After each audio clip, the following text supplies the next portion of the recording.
and let me know when I'm ready to start. Over to you then, Chair. We're live now. Thanks very much, and good evening, everybody. It's Monday, the 7th of December 2020. This is a meeting of the Kensington and Chelsea Housing and Communities Select Committee. My name is Greg Hammond, and I'm the Vice Chair of this committee, but I'll be chairing the meeting this evening. Very unfortunately, Cassie Malley, our chairman, has come down with COVID symptoms today, and he's asked me to pass on his apologies. He's not feeling very well, but he's waiting for his test results. But I'm sure he'll be watching us on YouTube, or at least on catch up. The meeting is being held in accordance with government regulations on holding virtual meetings, so please do bear with us if we have any technical challenges during the meeting. We're using the Microsoft Teams live conferencing facility, and all the committee members, council officers and the parties who wish to participate are joining from remote locations. We're also streaming live on YouTube, and members of the public and the media are welcome to watch the meeting and listen to the discussions taking place. It's 3.5 years next week since we had the Grenfell tragedy, and 72 of our neighbours sadly lost their lives. So I'd like to start this meeting with 72 seconds of silence in memory of them, please.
Thank you, Chair. Thanks very much, Tom. So before we proceed with the meeting, I've just got a few ground rules for everybody for doing an online meeting, particularly for those who are unfamiliar with council meetings. So I'd ask everybody to mute your microphones, please, and only unmute when you're being called to address the meeting. And once you've finished asking your question or making your comment, please mute yourselves again. And that stops feedback, which is particularly bad on the Teams system. Similarly, we need to save bandwidth, and therefore I'd like to ask people to switch your cameras off, except when you're called to speak, and then just put them on when you're speaking, and then turn them off again when you've finished. Now, if you wish to speak on a particular item, I'd like you to, for preference, please use your electronic hands.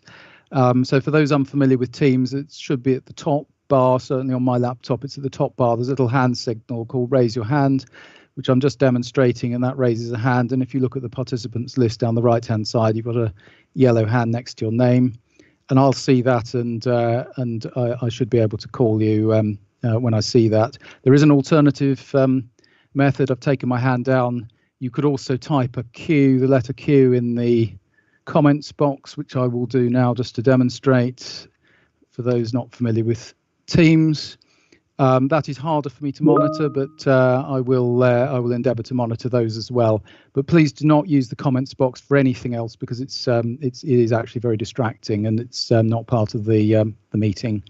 So it's only what's said in the meeting that counts. So if the final thing, if anything drops out, if I drop out, then my deputy tonight will be Tom Bennett, who was the first person a member of the committee I spoke to after I heard that Cassie wasn't going to be here tonight. So Tom's kindly agreed to stand in for me if I have a problem. So we now need to go through the roll call of councillors, and I'd invite members to say if they've got any declarations of interest to make. And I don't have any declarations myself. So, Councillor Adorian. Hello, good evening, everyone. Councillor Hamish Adurian, and no declaration. Thank you, Hamish. Councillor Bakhtiar. No declaration, Chairman. Thank you. Thanks, Mo. Councillor Bennett. Good evening, all. No declarations, Chair. Thanks, Tom. Councillor Freeman. No declarations, Chairman. Thanks, Robert. Councillor Schmetterling. Good evening, everybody. This is Dory Schmetterling from Pembridge Ward, and I have no declaration to make. Thanks very much indeed. So that's items A1 and A2 done. Item A3, minutes of the previous meeting. Councillor Schmetterling, you have a couple of corrections of substance to offer. Go ahead. Thank you very much. I'm just scrolling through the papers. The first, going just in order of the thing, on item A5, I asked a question about room sizes, and we can see the answers in the minutes. It would still be interesting to get one about room sizes of the properties to be built, because I understand there actually aren't any guidelines. It's all about the total flat size, the unit size. It might perhaps be interesting if within the council we do have some thoughts about this matter. Secondly, on item A6, I think it is, A6, a couple of pages on from the report, talking about the 3D modelling software. It isn't just to help assess fire risk. The 3D modelling software is actually to provide an extremely easy mapping inside the building in the public areas where everything is. So it's good for the fire brigade, good for council officers and any other parties who need or want to know where everything is, including obviously firefighting equipment. And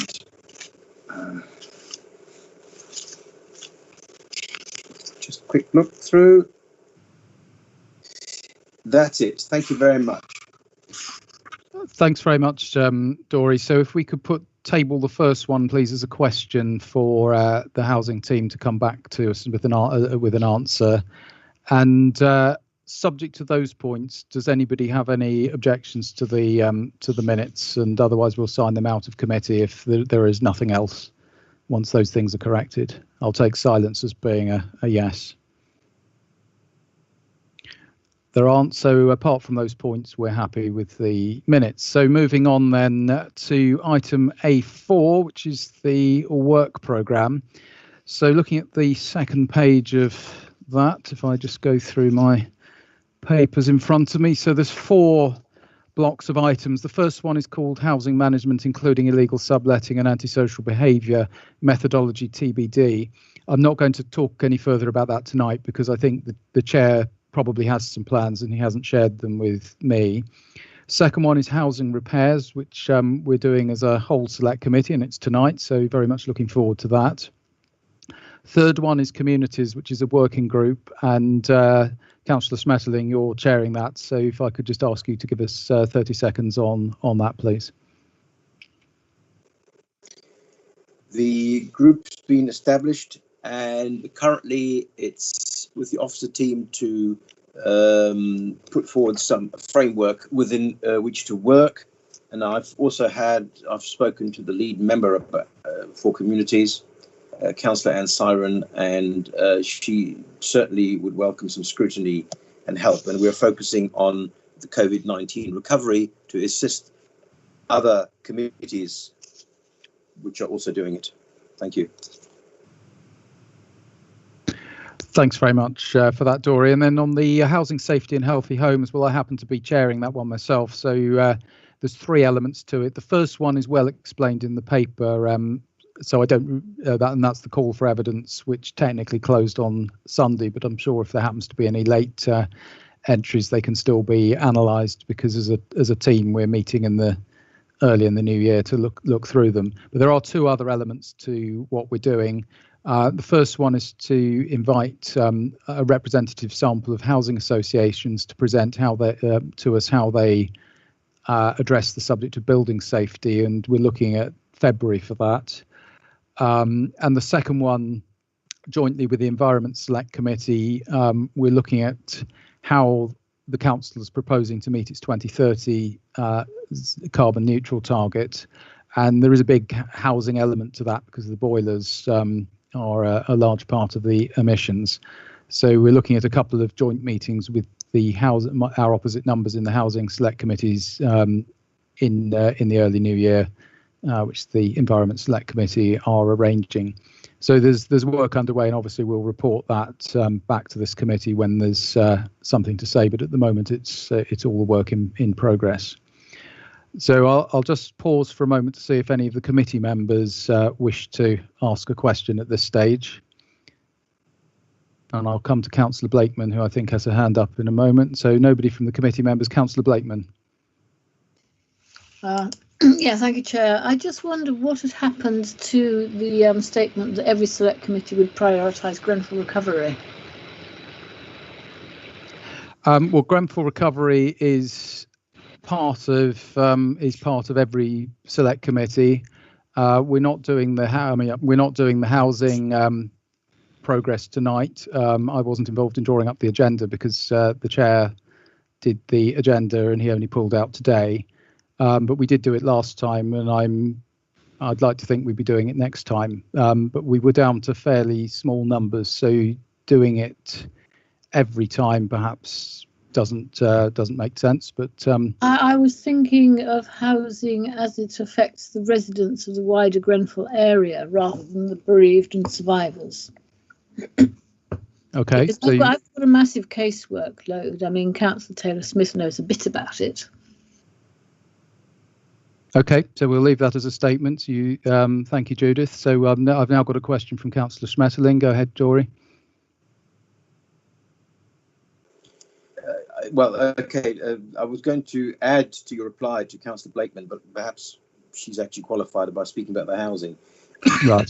Thank you, Jory. Excuse me. I wanted just to add that for my group, which of course is, well, it's to support what else is going on. We've focused on COVID-19 recovery first because I think to do some substantial work, we need to know how the Grenfell inquiry will report on this particular aspect. I'm not commenting what else we can be doing, but just this particular aspect for communities, we thought COVID-19 is, as it were, higher up the agenda because we're waiting for the inquiry with its comments, and then we can act on them.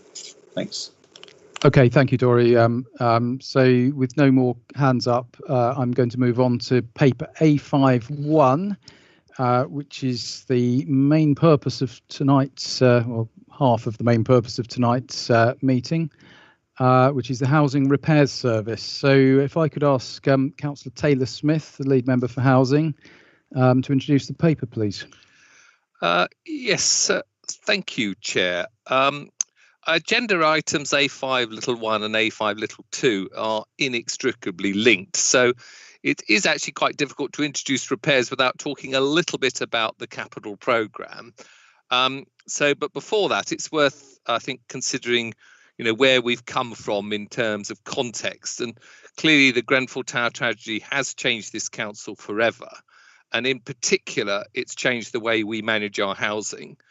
And to remind everybody that in March 2018, we took back control of the council's whole housing stock with the express commitment to continue a consultation with our residents on who should manage their homes moving forward. And clearly, building a service from scratch during a consultation meant that it was incredibly important that we demonstrated that we were capable, and that we had to demonstrate that we could show that we could listen to our residents, and importantly, co-design a new service from scratch with our residents. And we had to show that we were open, transparent and accountable to our residents. And this is demonstrated, I think, by the many open meetings that we now have with our residents, including tonight. And part of that transparency included publishing a stock condition survey of our stock, which showed our housing stock was in a generally quite a poor condition. And we inherited a stock condition survey that estimated a capital investment of 70 million was needed to get the stock back to a good condition. But our current survey that we commissioned suggested that this is now going to be closer to 300 million. Anyway, in May 2019, our residents overwhelmingly voted for RBKC to continue to manage their homes. And for me, this was an excellent result and a trust that we should really respect. But it doesn't mean that we can afford to be complacent, or take our foot off the pedal. And it's always going to take a while for us to build a service that the council and the residents alike are going to be proud of. And I think that this report demonstrates both progress and commitment in terms of achieving this. So, looking at our 7-year vision, we've always been upfront that we're not going to go from zero to perfect overnight, and it is going to take time. And therefore, the long-term vision for the next 7 years, the question is, what is our housing likely to look like in 7 years' time? Well, for one, residents will be an integral part of the management and provision of safe, secure, sustainable and good quality, what we refer to 21st century homes.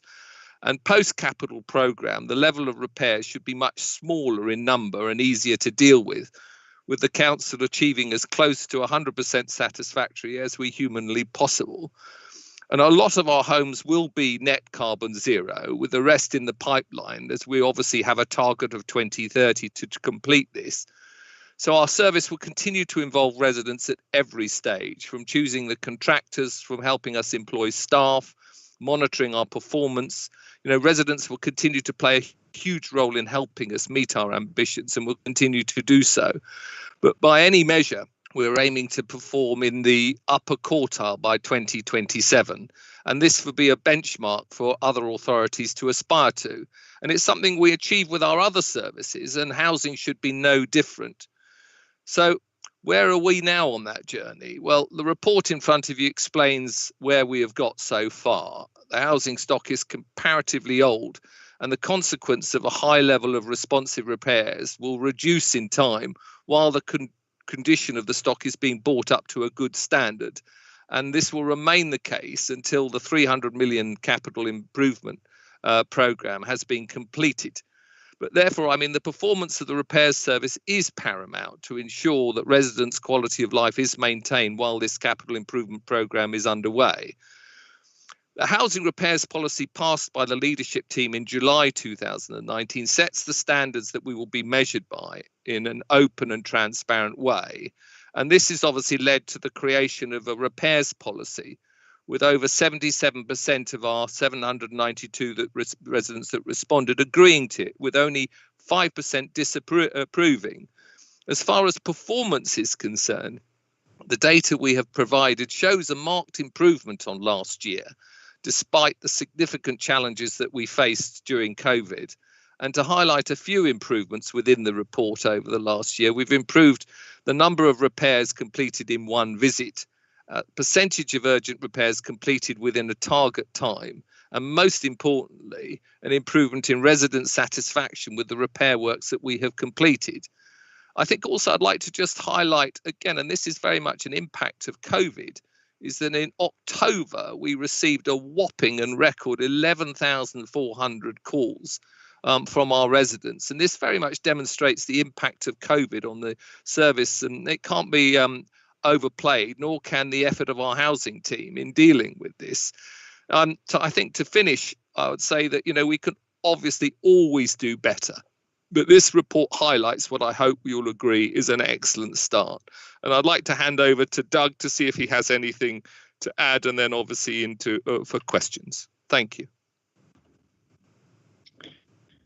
Thanks. Go ahead, Doug. No, I wasn't going to add anything. I think Councillor Taylor-Smith has covered the aspects of what we're dealing with. It has been difficult this year. There have been some other boroughs which have struggled to deliver a repair service during this period. We have really good staff on the front line who were very cooperative. We gave them the right levels of PPE, but they wanted to do a good job themselves, which meant that we didn't build up a backlog of repairs, which is quite good for us to be able to manage going. Thanks very much, Doug. You did break up a little bit towards the end, but I think we got the gist of it. So the way we'll do this, I'm going to call committee members first of all to ask their questions from the paper. Then if there's any councillors who are attending who are not members of the committee who'd like to put their hands up, I'll call them.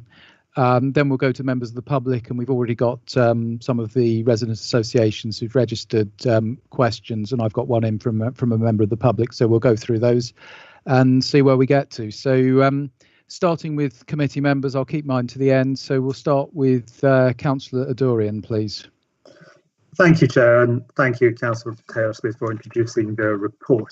I have two questions, one on paragraph 7.2 and the other one on 5.12. On 7.2, it mentions that the procurement of new support contractors is underway. So I was hoping to understand a bit more about what the process will be for this and what will be the nature of resident involvement. And I guess related to that question will be the 5.12 one, which is, how are we going to make sure that operatives from contractors are able to effectively act as ambassadors for the council in the way that our own in-house trade operatives are? Because effectively, from the residents' perspective, they will be essentially people from the council, one of the few interactions they have with council staff. So how are we going to make sure that they are trained and briefed in the same way, if possible, that our own in-house operatives would be? Doug, can I ask you to? So, Councillor Hammond, we have other members of my team in the meeting tonight. I have the Assistant Director of Property Services, Peter Kane, and the Head of Responsive Repairs, who may be better qualified to answer some of these questions. Is it okay if I bring those people in to answer? Doug would be delighted to hear from them. Please do. Thank you. So Martin Greenway is the Head of Repairs, and it may be useful if Martin, it'd be good for him to introduce himself, but also to explain what he's doing in terms of the subcontractors to our main.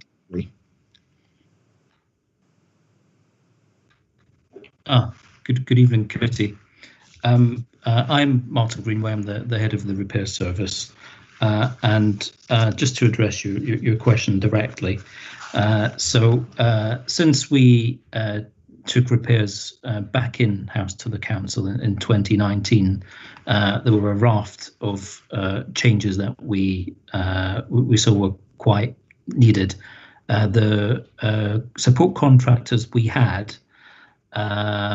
were not what we saw the future to be, like that. So we have gone to the market, tested the market, and we have put together various categories of repair. So we have general repairs contractors, and this is to supplement what we do in-house, as well as specialist repairs support contractors. So we decided at the time that we would not in-house roofing, drainage and glazing repairs, at least for the time being, because the startup costs of these functions were going to be prohibitive. So we need contractors who are able to deliver this. So 5.12 was is ensuring that so we see the support contractors as an extension of our own team. So we expect the staff of our contractors to be working to the same standards, and indeed we have our repairs policy as part of our procurement exercises, so that that they know what they're signing up to when they decide to tender for work at RBKC. And there are specifically in RBKC, customer services is absolutely crucial to us. So we do a lot of testing of customer services, and we look at the feedback given by other clients they have to make sure that we're employing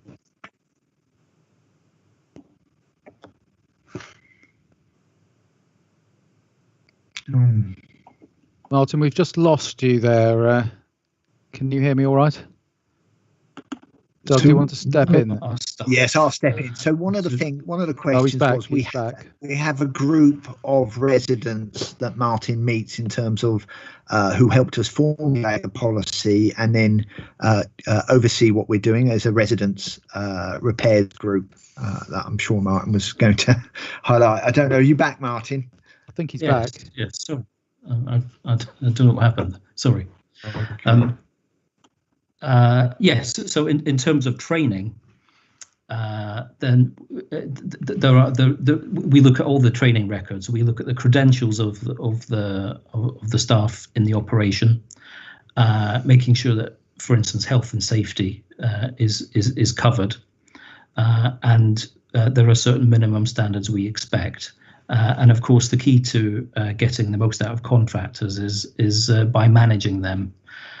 Because the council always has responsibility for the service, and when we use contractors, we see them as an extension of us. So we tightly manage our support contractors, and we meet them on a monthly basis, depending on the size of the contract, to go through the key performance indicators that are set. Thanks very much. So the next question, Councillor Bennett, please. Thank you, Chair. Can you hear me okay? We can, yes, go ahead. Great. I was just going to ask quickly about weekend working. So I notice in paragraph 5.10, it refers to the intent to offer Saturday morning appointments, which I think is, I'm sure, very useful to residents. I just would say very quickly that there are lots of things in this paper which I can see as being incredibly valuable to residents, but this is one of them. And I was just wondering if anyone had looked at, I mean, certainly if I was booking an appointment, I would prefer a Saturday. Has anyone looked into what the costs would be of, say, offering Saturdays instead of Mondays? You know, if residents would want that. I mean, maybe it's prohibitive because most staff are on 5-day, you know, Monday to Friday contracts. But as we hire new staff, you know, it could be something which become possible. Has that been investigated? And also on the weekends, does that include the phone line as well? It says it's open. Was 9 to 5. It's now 8 to 6. Does that extend over weekends as well, or is that something we're looking into?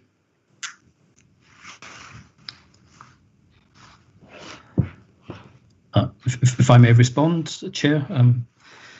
Go for it. Yes. So in terms of weekend working, the first weekend of working begins this Saturday. So it has been impacted and delayed for COVID and other reasons, but we're now ready for this Saturday to offer Saturday appointments. I agree. It is a very this came out of the repairs policy that was devised with residents and staff working together before it was approved by leadership.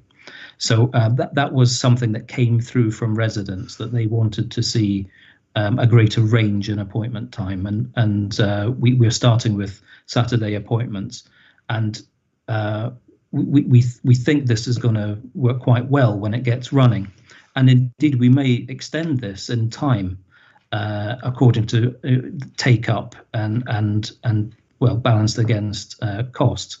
So yeah, it has been something that we have looked at, and we are going to keep a close eye on monitoring appointments at the weekend, comparing them to weekday, so that we can understand the analytics that come from it, balanced against the budget of doing this as a if we needed to expand the operation.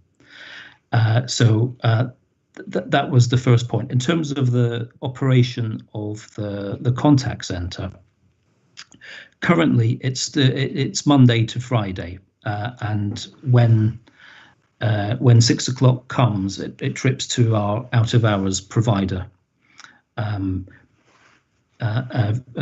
the moment, and indeed that is a contract we're very concerned about managing, given the impact on repairs. But the appointments we give for Saturdays, we can make during the week for residents to be in at that time. It's, oh, sorry, go ahead, Doug. So just to say, Councillor Bennett, we also amended the contracts of the operatives so that they actually can work at varying hours, so that if we do want to change things, we're able to do so. So that has actually added to some of the delay, because we had to consult formally with our staff bring this in.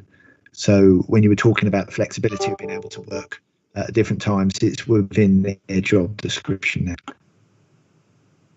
That's that's, thank you both for that. That's very encouraging. As I say, I imagine something which will be very valuable to residents, and it's good to see that we're going to be reviewing the sort of uptake of it and considering extending it if in demand. So thank you very much. Thanks very much, Tom. Councillor Freeman, you are next, please. Thank you very much, Chairman. I just wanted to ask, because of my experience with dealing with the TMO and constantly having to chase up repairs for ward residents, how are you satisfying yourselves that repairs are done expeditiously and above everything to a high standard? Because one of the problems I found with the TMO, there were constant revisits, constant dissatisfaction by residents, and I'd just like some sort of assurance that those days are over, please.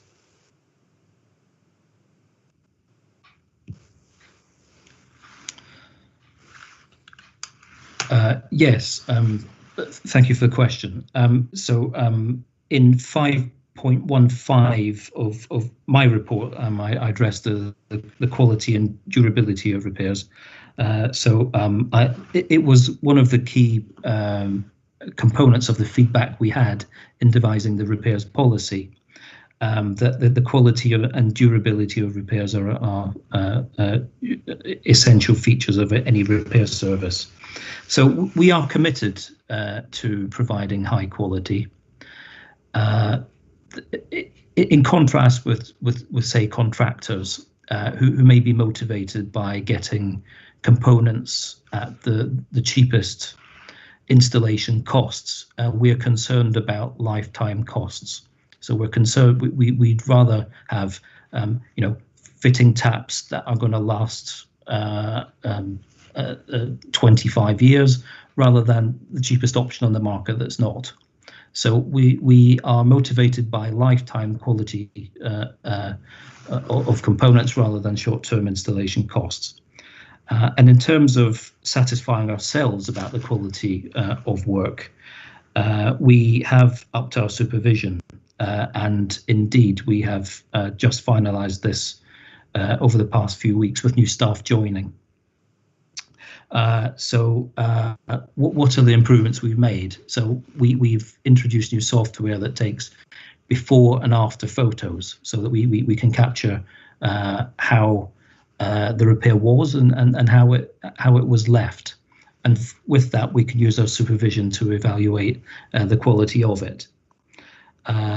Additionally, we carry out post inspections on a random basis with our contractors and in-house through the supervision that I mentioned. And thirdly, we take a sample of satisfaction. We don't. It's done by a third party. So a third party will call our residents upon completion of a repair and ask them to rate us between 1 and 10, and then give feedback. The feedback we review and work out what's going wrong in the service, what could be improved. So those are some of the measures we're taking. I think Councillor Taylor-Smith mentioned that we aren't going from 0 to perfect. I realise that there is some road to travel, but I think the recruitment of new staff and improvements we made to the IT have significantly improved the service, and I think that's reflected in the satisfaction figures that are reported in the report. I think I could just chip in there, and there's obviously a table of those satisfaction surveys in paragraph 8 that gives an indication of the number of surveys that are being made and what that customer satisfaction is. You can see that obviously if you look at it on an accumulative basis compared to the pre-COVID year, the overall number of surveys and repairs is at a lower level if you look at it in terms of some of the quarters, because of COVID restriction. But I'm encouraged that the overall customer satisfaction, I think in the last quarter that we've done, is running at 82. So year to date is at 82.33%, which is higher than our initial target. And appointments, again, which is obviously an important thing, is ensuring we make appointments to people again. We're running at 93.59%, but there's still room for improvement. Thank you for that, Kim. I was going to call Councillor back to our next. Could I just? But I'm going to chip in with my. Could I just? Sorry, Robert. Robert, you have a supplementary, and then I'm going to chip in on that very point. Very quickly, would it be possible to let the committee have a list of the KPIs and also the results of monitoring those? Yes, I was going to say there are some of the KPIs that are listed within the performance schedule paragraph in schedule 8, paragraph 8 of the report that we presented today. These are just a snapshot of some of them, but I'm sure Doug, maybe you'd like to comment in terms of providing more information. Yes, sure. Yes, we carry there are many performance indicators for repairs on all aspects of the service. These are the main ones that we collect, and that's why they're in the report. And whilst we're doing okay, I always like to qualify things. I don't want to put, but the winter months are a little bit more tricky in terms of delivering repairs. So I'm just putting that out there. So, but we're certainly not complacent, and we do need to work hard at keeping our satisfaction levels up. But we're happy to share a wider amount of performance indicators, and you can select which ones you would like to see on a regular basis, if you like. Yeah, because I literally. So if I could just say, you've made tremendous improvements, and you are to be congratulated. But as you rightly say, one who wants to be complacent, it always needs keeping up. But it is very encouraging, and I just would like to congratulate everybody. Thank you for that, Councillor Freeman. And I think just to reiterate that KPIs are incredibly important, and we're very keen on them. And it's the best way of obviously judging and monitoring performance, and also providing incentives as far as the staff are concerned, to meet the targets that we'll be progressive in terms of setting. Thank you, Kim. And while we're on this line of thought, again, there are some very good figures in table paragraph 8. But comparing some of them between Q2 and Q1, there does appear to have been a decline. So, for example, percentage of emergency repairs completed in target, that's the 4th one down. And average calendar days to complete an urgent repair, that's the 4th one from the bottom of the first page. That's not quite as good in the second quarter. And then if we go over the page, the bottom 2 there appear to be lower. So what was good about April, May, June, and not so good about July, August, and September? Perhaps one of the officers can let me know that, please. Thanks, Doug. I'm happy to go. I mean, during April, May, June, I think there was a COVID effect, which probably makes our figures look better, and that's why I was probably qualifying the winter. People were just very happy for us to turn up. They didn't expect us to be able to carry out those repairs during that period, because in many places they'd seen stories of people not getting anyone being able to come to their home, and we were able to do that. So, and also we still had the same level of overhead, I'm afraid, in terms of workforce. So it was also easier for us to deliver things within time because the amount of staff available to us was the same. So that's why we were able to do better during that period. Okay, so Q1 is an exceptionally good period in terms of the figures. Is that what you'd be saying? And yes, Q2 is perhaps more typical. Period. It's an unusual period because it was the period immediately after lockdown. In fact, the heart of lockdown, I think, in the heart of Q1. As soon as we went into lockdown. Okay, so in July, August, September, is that a more typical summer, would you say? And then we're heading into the depths of winter now. So you're on mute, Doug. Correct. Summer was when we started to do routines on a regular basis, when we offered to do them from the beginning of July, and now we're back into carrying out our normal repair service at the current moment in time. Okay, thanks very much. So, Councillor Bakhtiar, you're next, please. Thank you, Chair. While I welcome the initiative of providing repairs on Saturdays, which is a good thing for our residents, but I am aware of our planning policies, one of which prohibits any noisy and dusty work on weekends, only 5 days. So do we have a conflict in here, a question? Then what type of repairs are we going to push for Saturdays? Could it be electricity repairs or plumbing or boilers, which it doesn't need a lot of noise or drilling or digging or any type?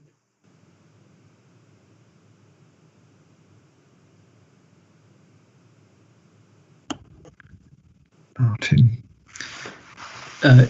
Yes, thanks for the question. Indeed, we do bear that in mind, and the intention is not to offer noisy repair appointments for Saturday mornings. You'll be glad to hear. So the type of repairs we're looking at are plumbing repairs, electrical repairs, and plumbing and carpentry repairs that don't involve drilling. So yes, we've taken that on board. Okay, thank you. Thanks, Mo. And Councillor Smetterling, did you still have a question for this stage, or are you holding? Yes, no, I do. Thank you. I was just, Go ahead. Waiting. I thought you were sort of going down the alphabet, as it were, more or less. I've got really two questions. One is on the when on matter of the reference standards. Councillor Taylor-Smith referred to standards, and then if you look at the table in paragraph 8, there are targets. I mean, obviously some are just for information, but there are actual targets. So my question is, how were these targets decided, and how, if there's such an information, because Mr. Goldring actually referred to other boroughs, how we compare to other boroughs? So that's question one. Shall I leave it at that? Let's have both. Let's have both of them, Dory, and then. Okay, fine. I was just going to say that I think the team has had a monumental task to deal with the repairs, and I think it's well underway, and I think it's well worth commending that. My other question is that it's actually about paragraph 6, resident involvement, and the repairs forum. I actually had the good fortune to attend the first one, which was just before COVID, I think February or something. And I found it useful to listen in to hear residents' concerns, what kind of problems they face, and so on. So I was wondering, because there's a reference to it in 6.1, how this is being handled, and if it's just being done online at the moment. So that's question 2. But I'd also like to just add, I was glad to hear from Mr. Greenway that the holistic approach is being taken to the quality of components, because cheap components are never cheap. Thanks. Thanks. Please go ahead with the answers, guys. So I can take the one around targets and standards. So clearly there are a number of standards that are set in terms of what we do and the methodology of how we do things and the quality of the materials we use and the rest. So we took a conscious decision to increase the quality of materials because the number of failures that we were having to deal with. But the targets themselves are usually based on previous performance and are then shared with residents in terms of what it is we intend to try and achieve and whether that feels to be about the right level. And then in terms of wider benchmarking, we subscribe to a club run by a company called Housemark, and we should get. It's usually around about the end of the calendar year, but we get last year's performance benchmark, and we'll be in a position to know where we're at. Certainly in other boroughs I've worked at, anywhere over sort of 70-75% satisfaction from an independent assessor has been reasonably good. Although when you're looking at these things, there are different ways of doing it, and one of the criticisms we had when we took on the management of repairs was that actually the repair satisfaction was marked by ourselves and actually was well into the 90%. So even when you get the benchmarking, you can't always be 100% sure about whether you're looking at a level playing field. But we will get some statistics hopefully towards the end of this month.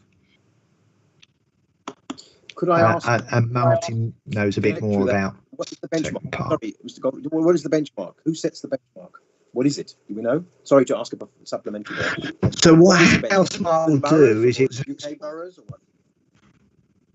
Yeah, so what Housemark will do is it will look at not just boroughs but also registered providers, and it will look at what top quartile performance is, what the medium quartile and what bottom quartile is, and we'll be able to assess where you sit on that on the basis of all the evidence that they've collected, because that's the club that most people subscribe to.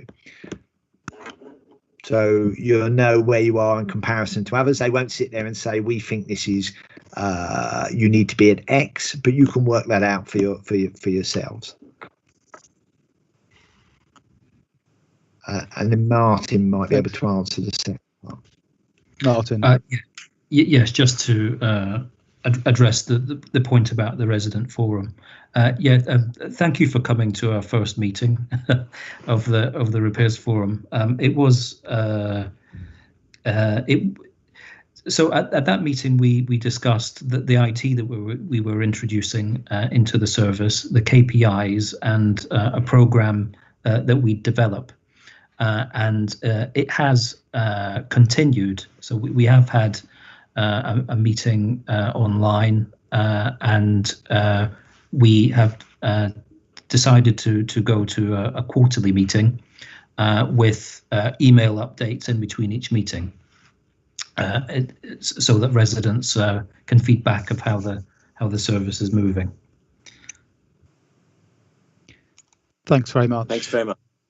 Now we need to move on to the non-members of the committee, but Councillor Adorian, you've got your hand up. Is this a brief supplementary from you? Yes, if I may, Chair. It's more of a broader question, really. Maybe it will help sum up as well. I mean, what kind of steps are we going to take to make sure, really to reduce the chances of a backlog arising again in the future, similar to that which we inherited from the TMO?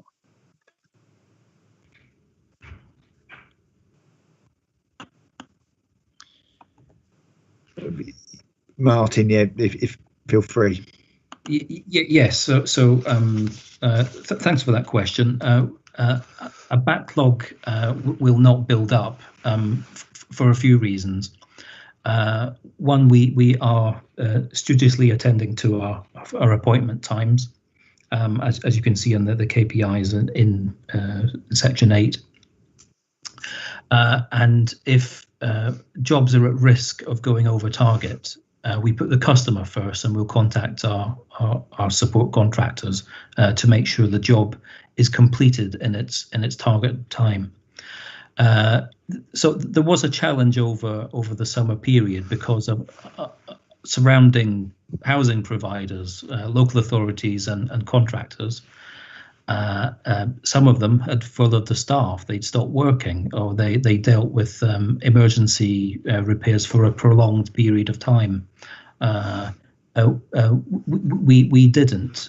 We attended to emergencies to begin with, and as we became operationally proficient and we had health and safety safeguards for our staff, and had revised protocols through contacting residents before we visited in terms of COVID information, we were able to field a service that included routine appointments. And for this reason, this borough has not built up a backlog, unlike other boroughs across London. Can I also just chip in, and I referred to this in my introduction, and that's the impact of the capital programme. I mean, it's fair to say that when we took on the housing stock, there was very strong preference of repairing rather than replacing. And obviously, when you replace things like windows, it means that the subsequent having to come back and repair a window will reduce. So we will see the benefit of that capital investment in its repair, in lower levels of repair. And I think that's going to be a big factor for us moving forward. And I'm sure some of the residents that are listening to this meeting will give their own opinion on that. Thank you. Thanks very much, Kim. And before we move on to the residents, we've got one councillor who's not a member of the committee with her hand up. So I'll go to Councillor Blakeman to ask your question, please. Yeah, thank you, Chair. It's more of a statement, actually. I wanted to say that there have been a few hiccups, but by and large, this is absolutely going in the right direction. It's reduced this particular element of my casework significantly, and I'd like to congratulate the teams too. Thank you very much for that, Judith. They will have heard that, and I'm sure much appreciate your taking the time to do that. Councillor Mason, you have your hand up. Thank you, Chair. I'll just be brief. During the last hours of the TMO, I was one of those councillors that was constantly, because I had a lot of casework, criticising the emergency procedures, the emergency responses for all sorts of different things, which appeared, were absolutely inefficient and unsustainable in terms of keeping residents safe, etc. So I appear to have less of these, although there are some. I don't have that particular paper in front of me, but I don't know if it says anything about the emergency repairs. Because when I talked to Doug and others after they took over, they said you were going to be reforming the way the emergency procedures and reporting and responses were working to make them actually work better for residents. Can anyone say how that is going? Has that been built into the new way of working? I mean, I'm sure that Doug will tell me it has. I just want to make sure that my understanding is that we haven't forgotten that, because there are a lot of emergencies happen on Sundays, out of hours, and so on. And these systems under the TMO just didn't function well or at all to the disbenefit of residents. What's the update on where we are with reforming our emergency responses, procedures, etc.? Thank you, Chair. So shall I answer that, Chair? So there are two main elements to this. So first of all, we changed contractor at the start of this year, because we felt that Pinnacle weren't delivering effectively. That said, whilst by and large the new contractor has coped reasonably well with change during COVID, there have been occasions where there's been a hiccup, and there have been some concerns. So that has, I would say that we are not 100% satisfied with that contractor's performance, and Martin may wish to come in or something, but I can assure you that Martin is meeting that contractor on a regular basis to try and get them to understand what we need to happen. So whilst there's a lot more teeth in that contract to make it work, we'd rather not enforce the contract. We'd rather get the service, and that's probably where we're at the moment. And by and large, it works. So it's not that they're not answering the phone. It's just that they, when there are significant demands, they can't cope with it. So if there's a big failure, so if you get bad weather in a number of places, and they're all linked to their call centre, then they're not able to answer the phone as quickly as we would like. Then secondly, and in terms of our out of hours procedures though, and rota and the rest of it, we have redone those and agreed what the emergency plan should be. However, you always learn from incidents, and there's been some recent incidents where we are going to put more of a resource into that, and indeed we are likely to continue to amend that every time we have an incident where we can learn from it. Thank you very much, Doug. Now I've got some residents' associations who are registered to speak and comment. So I might start with Pond House in Chelsea. It's Ian Smith. Ian, are you still with us and ready to contribute? Yes, I am. I'm ready, actually. Yeah, these two papers, A51 and A52, are very much interrelated, because the quality of the capital works will affect the number of repairs in the long run. That's why there really is a very strong link between the two, and that any penny pinching in the capital works will result in repairs later on. That's my comment. My question is, given what's come out of the Grenfell inquiry, will the materials be used be safe? Because it looks like as though there's a lot of cowboys around out there, I'm afraid. Thanks for your question, Ian. So, Kim, which of either you or one of the officers to answer that, please? Well, I think I'll just make a quick general comment on what's coming out on the inquiry, and I think the short answer to that is it's absolutely shocking. What we've been hearing out of the inquiry, and it highlights to us the importance of being incredibly vigilant in terms of work that's being done on any of our buildings. I think, although it's not the subject of this repair, I mean, there are some buildings that we are still working on with the original contractors to ensure that that they are 100% safe and all the materials that have been used are correct. And we won't sign things off until we're absolutely 100% satisfied that that is the case. As far as the capital program and the impact of that, I'll turn over to Doug. Maybe you would like to comment a little bit about that for Ian. Yeah, Doug, please. So we will be coming to the capital programme, but of course we have established, we've put quite a bit of resource into establishing some various teams within our department to ensure that there are the right checks. So we set up a resident safety team which will oversee our compliance work in terms of gas, electrics and asbestos and so on and so forth, and that's supplemented by two teams, one that oversees the health and safety. So whilst there might have been a health and safety team in the TMO, it's attached to their finance department. This is embedded within our delivery and is responsible for overseeing what we do along with the fire safety team.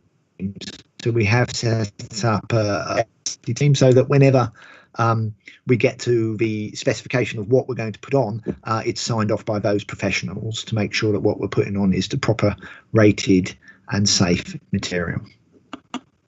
Thanks very much for your answers. And can I just reinforce the point that Ian made about preventative maintenance? And you do mention it at paragraph 7.1 of the first paper, just how important that is, because the more preventative maintenance that's done, the less emergency repairs we have to do. And it's certainly from my RAF experience, where I've had command of a couple of RAF stations, and it was the devil's own job to get defence estates to do preventative maintenance, and as a result the estate deteriorated to the point where there wasn't enough money to do all the reactive maintenance that was needed. So we don't want to get into that spiral of decline, and I certainly welcome what you've said about preventative maintenance. So we have been a little bit delayed on that, and I think it's reflected in the report in terms of the recruitment for that team. But we are pretty well almost there, and this will be about, you know, lifting up manhole covers, make sure they're not blocked, make sure there's no blockages, clearing gutters, and stack pipes and so on and so forth, where that team will focus. So we are really clear that not doing that on occasions can lead to quite significant problems for individual residents, and we want to avoid that. Thank you very much, Doug, and thank you, Ian, for your questions. We've got Henry Dickens Court registered, and Simon Thurston and Jill Brown are the two names. I know Simon's got his hand up and has also tabled a number of questions. Simon, would you like to give us your top two of the list of questions, please?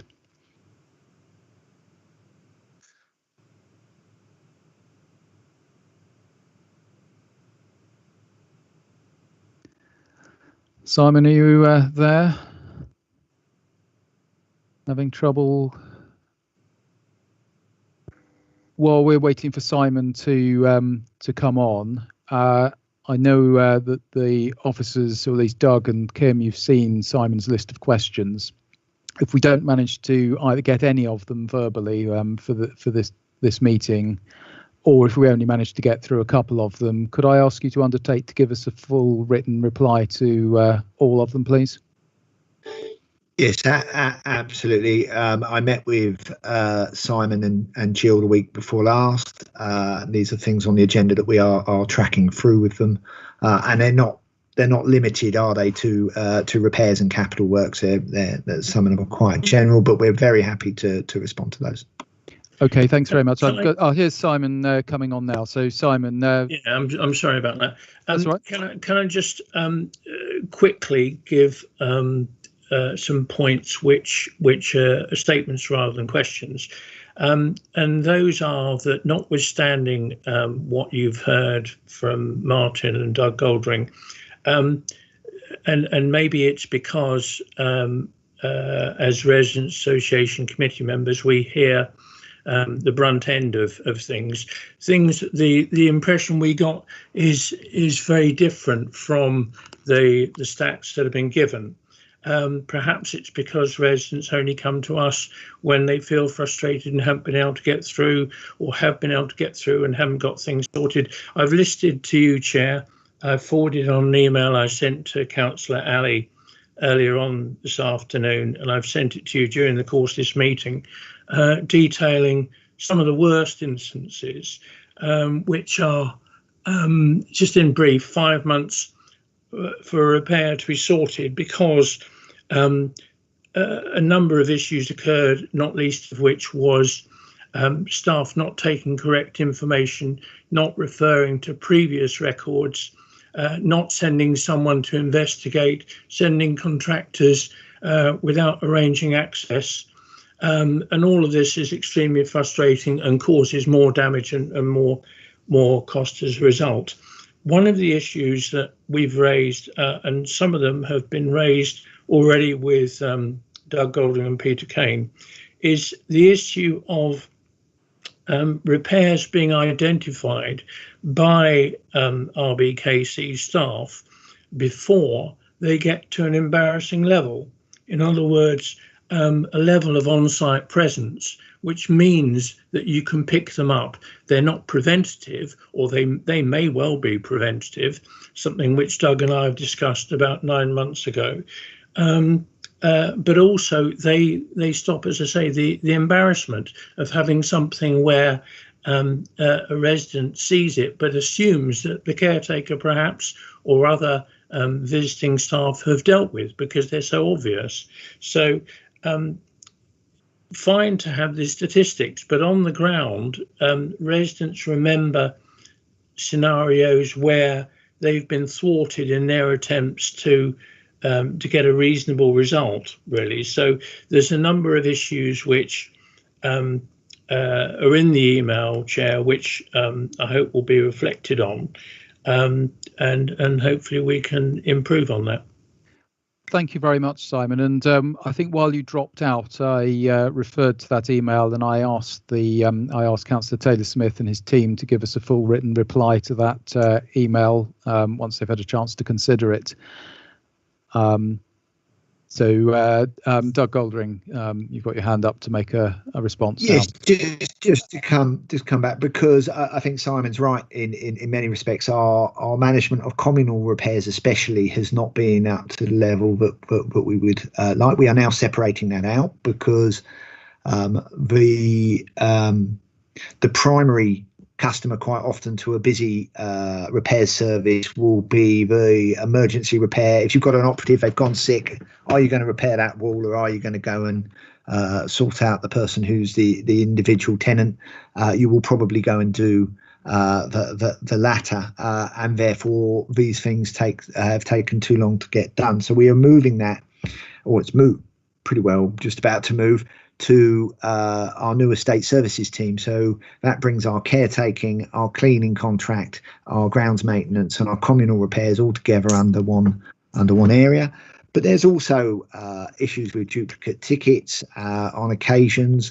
There's issues with diagnosis on occasions. But what I can assure the committee is that we take the instances where things fail, and we program through what went wrong, and we try and learn from those mistakes so that we can change our process going forward. Thank you very much indeed, and thanks for the question. In fact, the series of questions, Simon. And Mike Belbin from Grove House in Chelsea, you introduced yourself in the chat. I don't know if that means that you want to come forward, but I've got a slot for you if you wish, Mike.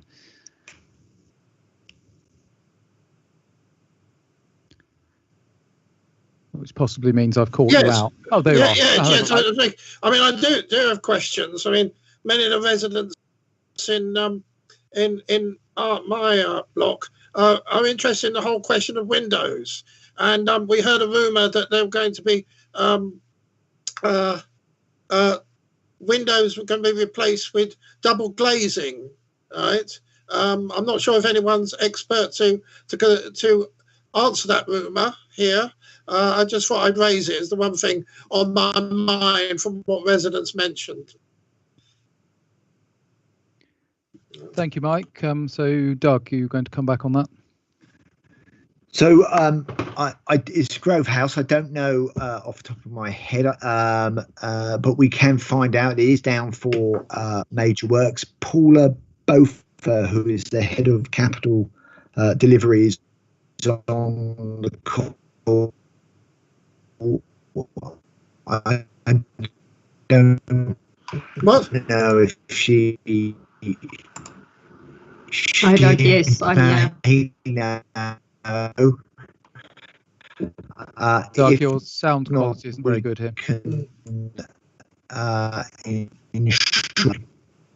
Paula, if you could come in, that would be useful. If I'm breaking up. You broke most of that broke up, so if I could call Paula in, please, to make a response. Hello all, I'm Paula. I've just quickly checked, and it does look like Grove House is down from the feasibility studies that's been carried out by our consultants. They have suggested that we replace the windows, and there will be further consultation with residents regarding the proposal, as well as what type of windows they are proposing. So we will meet with the residents on Grove House and have further discussions. Okay. I mean, are there people to contact before then, or will we wait on them to contact us? You are more than welcome to contact us. If you can either send myself an email or any of the residents that would like to email my team. We have an inbox that's monitored every day. That is capital.investment@rbkc.gov.uk. Capital investment. Yes, that's correct. They will send that to the correct person. We can send the email address to you. Okay, well, you've got my email, yes. That's investment. Yes. So this is a chair coming in. So we will have your email address, and I'm sure the officers can sort that out. Thank you very much for the question. No problem. Thank you. I have. Just a moment, just a moment. Yeah. Mike, do you want to have another question? No, that's fine. That's the general issue at the moment. Thank you very much. Yeah, thank you. So I have one question that's come in from a member of the public whose first name is Tia, and this is the question. Some residents have found. I got some open mics there. No, some. So here's the question. Yes, Mike, could you close your mic off, please? Your microphone. Okay. Please. Okay. Thank you. Right. This is the question. Some residents have found that when there's a change of housing officer or other housing personnel, that records are not being kept or passed on. Obviously, this is a real problem where some important matters, including repairs and also ASB, are concerned, and this can hinder relations between residents and council staff. What will the council do about this? Also, and related to that, can the council please guarantee to update residents on changes to relevant staff responsible for their housing with contact details, as this is not being regularly done? Many residents are unaware of who their housing officer or caretaker is. So I will pose that question on behalf of our resident Tia and Doug. So I am sorry to hear that. There is a process in place for ensuring that no records are lost, and we have a customer relationship module, which is Microsoft Dynamics. Everything that happens should be booked onto that. And the adage that we use is, if it's not on there, it hasn't happened. I.e., for staff. So if staff say, "Oh, I did get back to so and so," and they haven't put it on there, well, there's no evidence. So that's where you put it, so that we make sure that we don't lose records. So clearly we have had quite a lot of changes in staff, though. That is fair to say. We are almost there on permanent staff across most of our key areas. I'm sorry that in those instances, if things weren't passed on, that it should have been, because that's the system that should be used. And we did have some hiccups in terms of being able to generate letters that could go to people to tell them. The IT we inherited, I don't want to bore people, was a bit difficult to use, and so we've had to change things so that we can now send letters quite straightforwardly to people to say what's changed, and that should be happening now. So I'm sorry again if that isn't.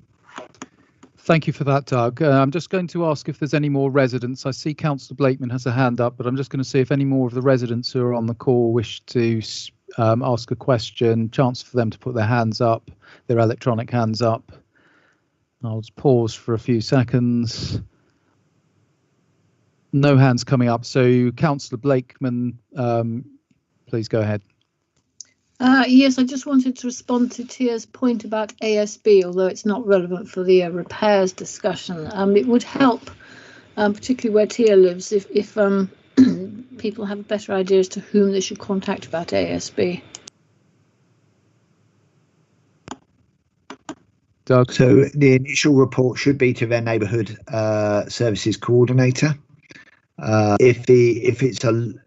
then they should get an identified name should the case escalate to the antisocial behaviour officer. But most cases should be dealt with by the neighbourhood services coordinator unless it involves sort of legal action and court action. Thank you very much indeed, and thanks everybody for your questions on this paper. So I'd like to move on to paper A52, and obviously we've referred to this a few times because it is inextricably linked, as Councillor Taylor-Smith said in his introduction. But let me call the lead member on now to make any further introductory points on the second paper. Kim. Yes, a slightly shorter one. So clearly, I mean, this capital programme is the most ambitious housing programme that this council has ever done and will bring forward for a very long time. And I'd like to just touch a little bit about how we intend to incorporate our findings from the programme, to fulfil our housing strategy commitment that we will lead the way on health and safety. And also using this, we will continue to lobby government to improve standards across the board. The capital works clearly going to be a real cause for disruption. The scale of what we're doing is something which obviously we're going to have to work around existing residents. So therefore, the most important thing is for us to consult with residents on absolutely every step of the way on their estate. And as the report states, we'll be starting with the infrastructural work that most residents won't actually see. The drains and the boilers and all that bits and pieces, but but they are being highlighted in the stock condition surveys, and this is the most critical part of work for me. So wherever we can, we will group the works together to make sure that we minimise this disruption that the residents will face. And we'll do a lot of pre-engagement, establishing the procurement frameworks, appointing officers to deliver the programme. And this is really what we've been working on for the last 2 years. It has been frustrating. We haven't actually started the main part of the investment, but you will see very much for that, that's going to be increasing. And we're now in a position where these tenders are going out and we're ready to hit the ground running, with the boots on the ground effectively from next year. Scrutiny members will also be able to see this from the appendix of capital works at the report that shows how many projects are due on site over the next year. And I really, look forward to donning my hard hat and my Wellings, my high vises in, and actually going out and seeing this if the time allows. So the benefit of establishing the service from scratch is that it's much easier to do something different. And then here, I just want to give a couple of examples that I'd like to bring to the committee's attention of this. The residents were on our recruitment panels for housing management staff, to give the residents a meaningful say on the services that are going to affect them. And then we've obviously committed resources to achieve this priority. It's been passed through leadership. It's in the capital budget to ensure that every council tenant and resident that we have is going to be living in a good quality home. We've also adopted a zero tolerance approach to risks, and this includes where we've replaced our fire doors and any cladding, that where there's any doubt or any we're unsure in terms of its safety.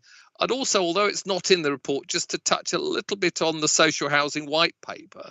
Because although it's not in the report, it's incredibly relevant to really what we're going to be doing.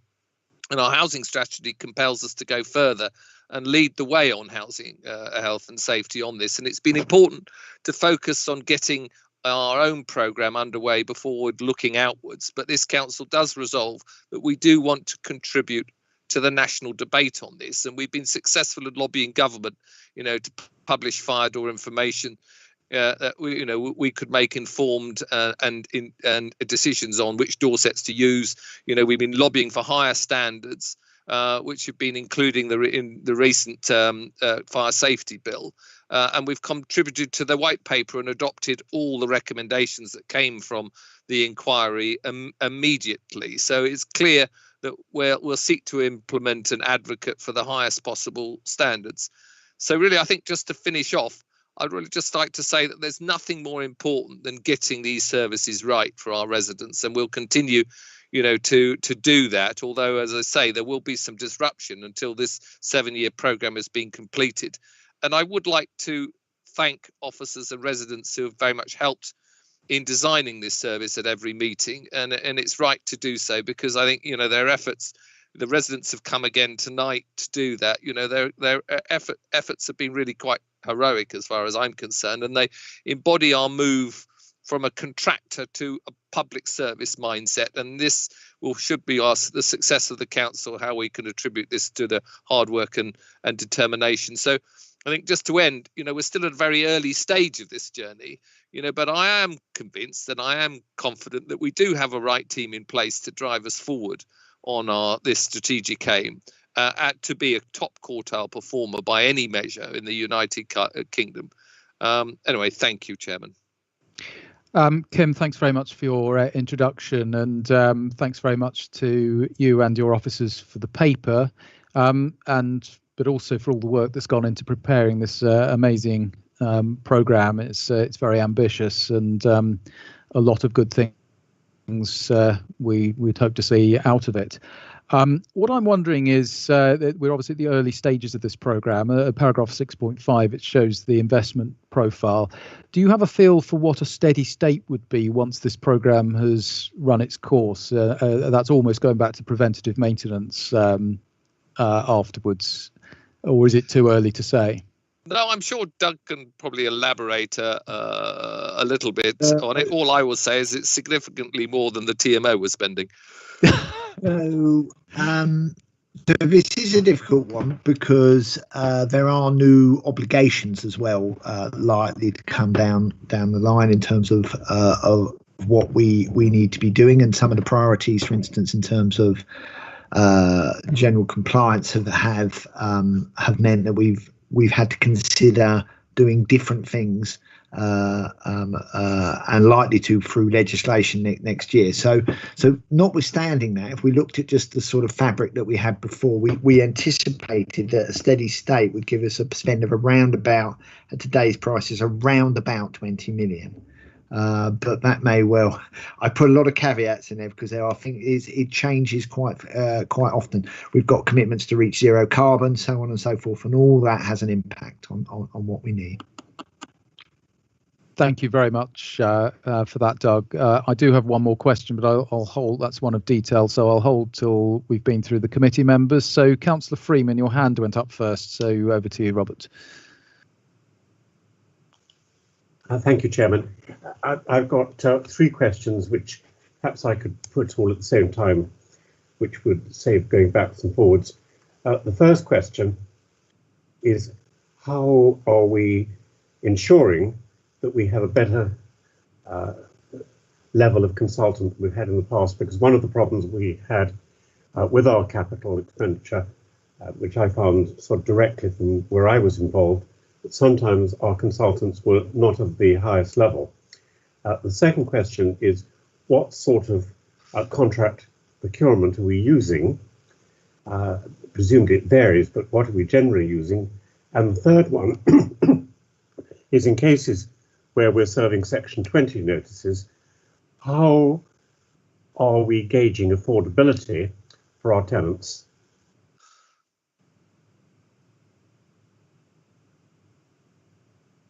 So I can probably answer the third part, but if it's okay, Chair, can I bring in Peter Kane, who's the Assistant Director of Property Services, to answer the first 2? Yes, please. You can do it in whichever order you prefer, Doug. Good. Oh, sorry, Doug. Do you want to go first? Oh, no. Right. No. Okay. Good evening, committee. I'm Peter Kane. I'm the Assistant Director of Property Services. The first question was about getting better consultants than we used in the past. I think the paper touches on moving from a thin, as I describe it, a thin client model. So part of it is making sure that we've got staff in-house who can manage consultants properly, know what to look for, know what's expected of them, and could in themselves do the job. But just because of the scale of the endeavour, we can't do everything in-house. So I think the most important thing is to make sure that we can manage consultants because we know what they should be doing and we keep a close eye on them. And that's about using various tools. It'll be about performance indicators. It'll be working with residents who, frankly, are eyes and ears on the ground. It'll be involving them in the process. But I think fundamentally it's about us knowing what to expect and what we should be getting from our consultants and being very robust about our expectations and managing those robustly. Can't say that too much. The second point about what sort of contracts that we're going to use, we are minded to use the JCT suite of contracts, which go from minor to minor works contracts for smaller schemes to the major contracts, where unlikely, unless it's deemed necessary, to be moving back to using partnering contracts, for example. We're much more likely to use quite old-fashioned contracts, which are tried and tested, lots of case law, lots of examples, and people know how to manage them. Thank you very much. And Doug, I think you were going to come in with a third then in answer. terms of leaseholders, so in 2018 we extended the repayment period that leaseholders can have up to 10 years. But we are aware that some of the bills that this will create are going to be quite high in certain circumstances. So what we've agreed is to work with those estates where leaseholders on those estates to try and work with them to modify that policy and then bring it back to leadership sometime during next year to see if there's changes we can make. We do need to be careful though. We can't be in a situation where we are subsidising leaseholders from ultimately would be the rents that tenants pay, but we can delay and defer repayment, and they're the sort of things that we're working with leaseholders on. But there isn't a magic bullet for this. There isn't something that we can write off. The lease is quite clear that if we are spending X on a property and we've gone through due process, the apportionment that does need to be made. We want to do that though in a respectful and managed way, which is very clear for leaseholders. So one of the first things we did was we wouldn't bill until the works were complete. For instance, we used to bill on estimate and then not always carry out the work in itself. So this is what we inherited. So we have made some changes. And we will continue to work with our leaseholders to make that more palatable. Could I just go back on Peter's answer, please? With the procurement, we're using small works contracts, so we are avoiding presumably design and build. Are we going for packages?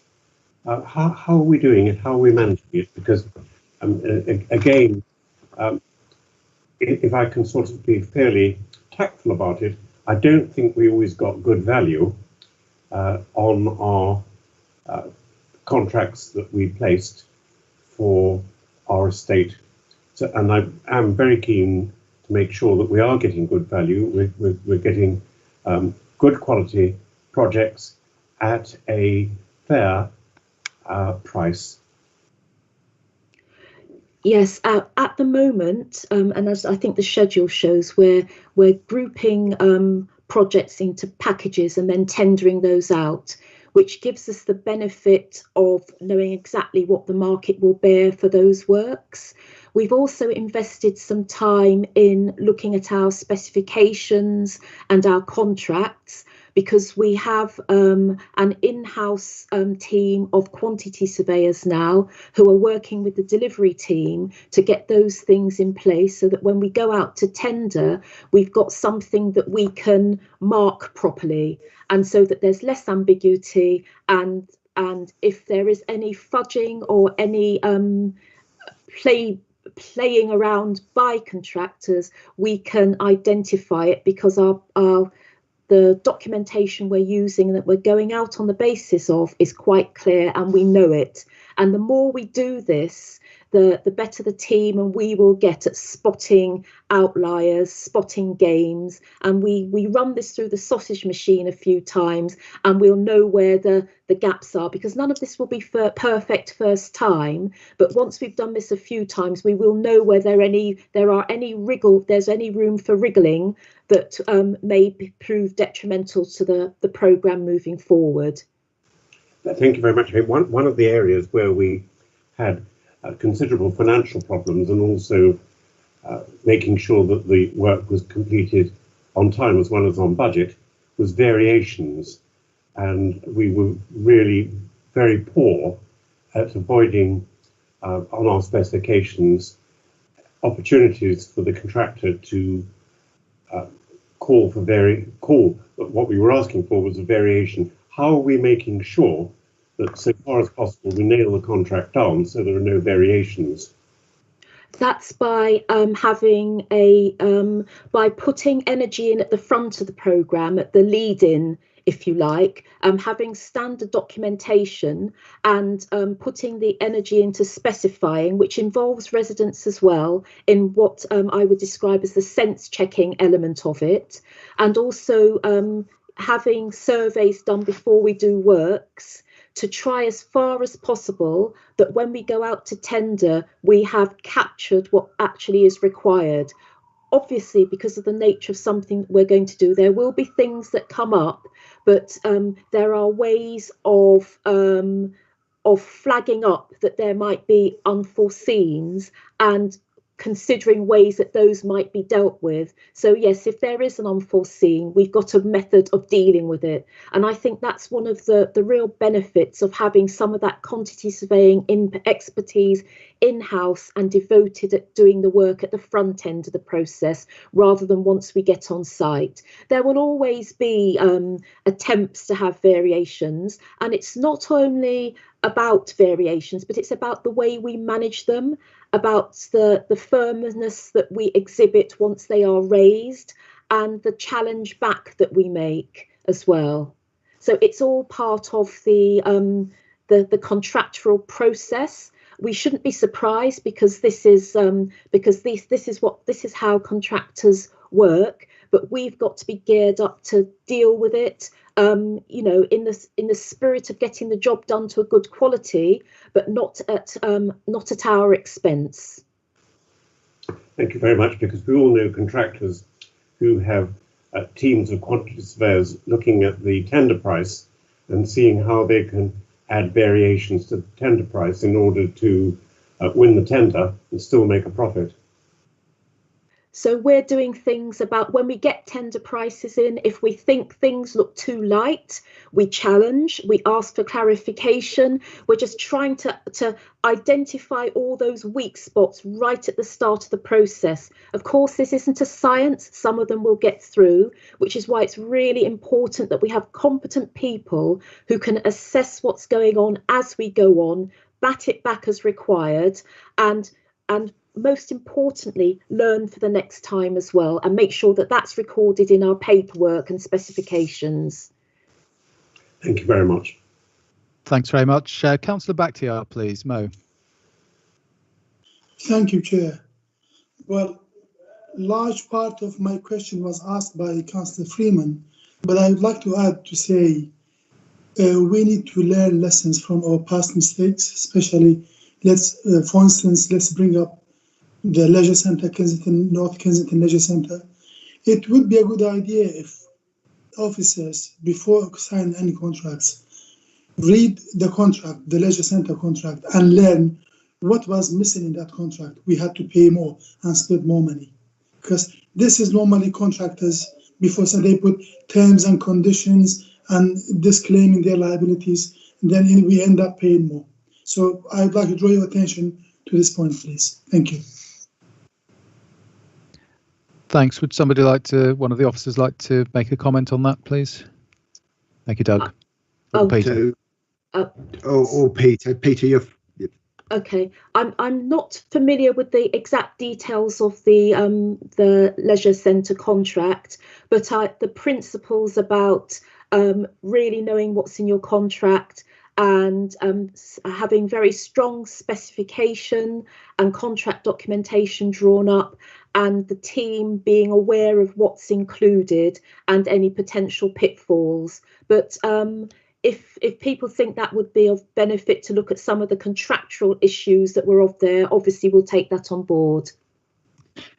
Can I just say something, Chair? So go ahead. What you've got here is a number of staff that have come in who've got a lot of experience in managing these sorts of contracts, and sadly we have worked in this industry for some time, so we do know the sort of well, you've all heard the public inquiry. You understand what goes on in this business, and our job is 100% to be alive to that. So having the right staff who can ask the right questions and your proper financial controls in-house is absolutely crucial. And I think we have built that team, and we're ready to go. So the first tenders have come back. We're ready to go on site in the new year.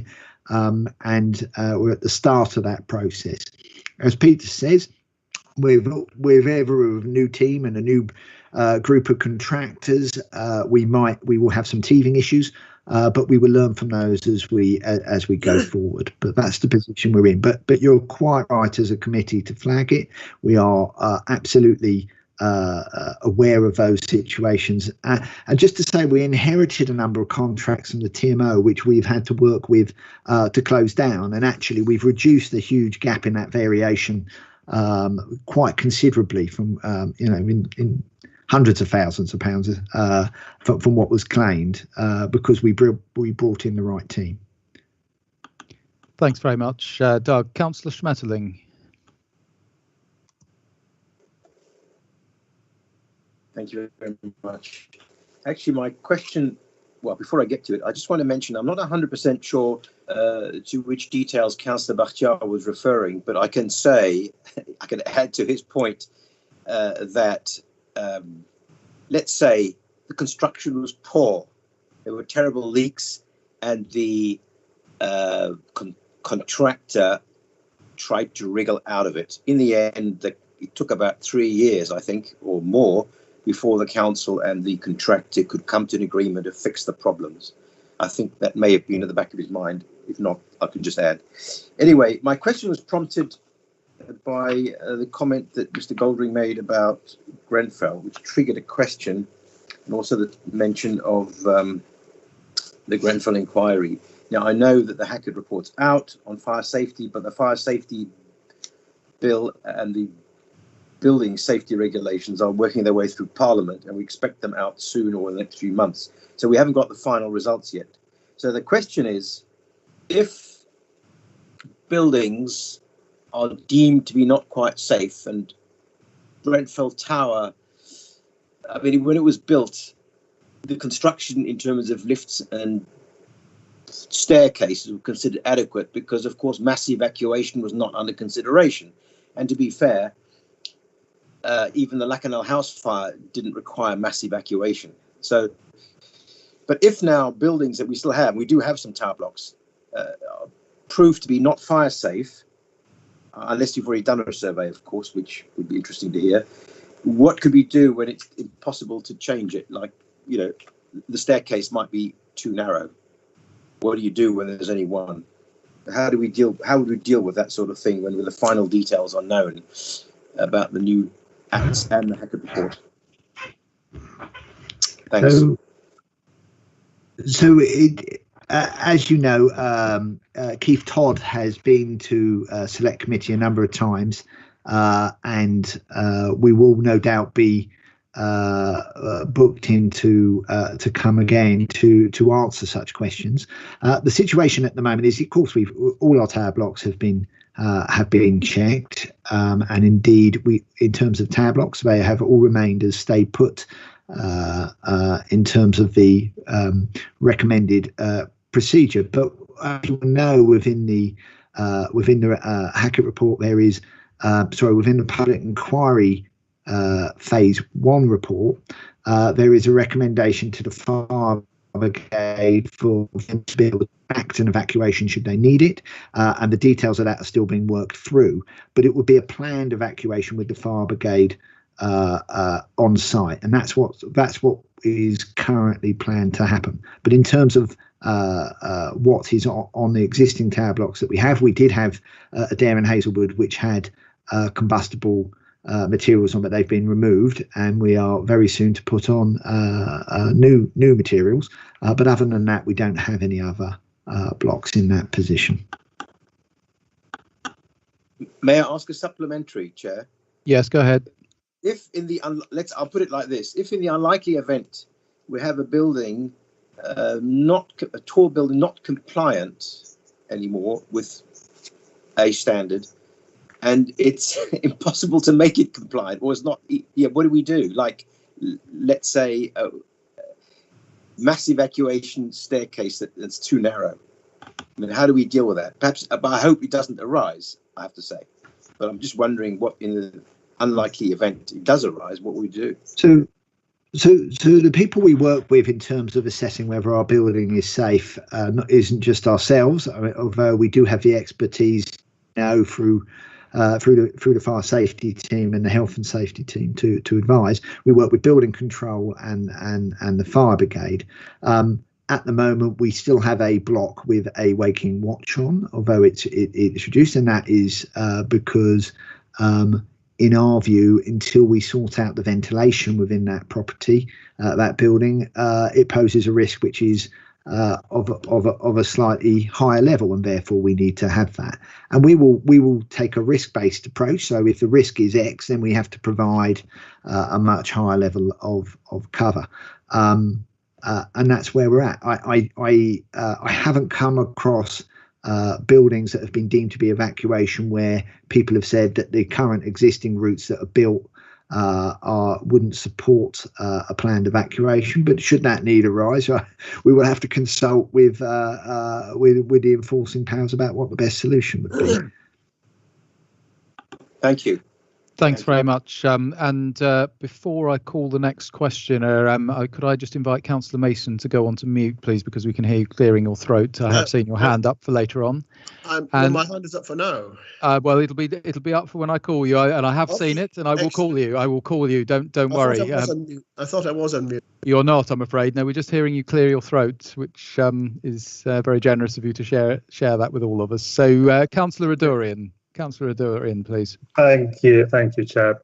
I've got two questions. The first is on paragraph 6.14.4 on the delivery programme in relation to leaseholders. Now, this mentions that the council is proposing to review the policy for levels of recharges with leaseholders. And without wishing to prejudge the results of the recommendations of that working group between leaseholders and officers, I was wondering if we can have an indication of what kind of scope there might be for assisting leaseholders with some of these recharge levels, which I understand in some cases can be quite significant. And my second question is on paragraph 6.2.2, which makes reference to the cladding on Adair and Hazelwood Towers. I was wondering whether the work planned to be done on those towers is actually in relation to the cladding. Thank you. So who's going to take that then, Doug? I can take the first part of that. Now, I can probably bring in Paula Beaufort for the second part on Adair and Hazelwood. So the sort of things that we're looking at that we could extend is where we could put charges on the property, so that should the property move hands, we can delay payment until such times. We can link that to vulnerabilities or circumstances. We can always spread the period for longer. We can look at whether what level of interest is charged, and those sorts of things are what we would wish to sit down with leaseholders to discuss. Some authorities have looked at buyback. That's quite capital. You have to find the capital to do that. And at the moment, what we're looking at is really the repayment options and see whether we can extend them.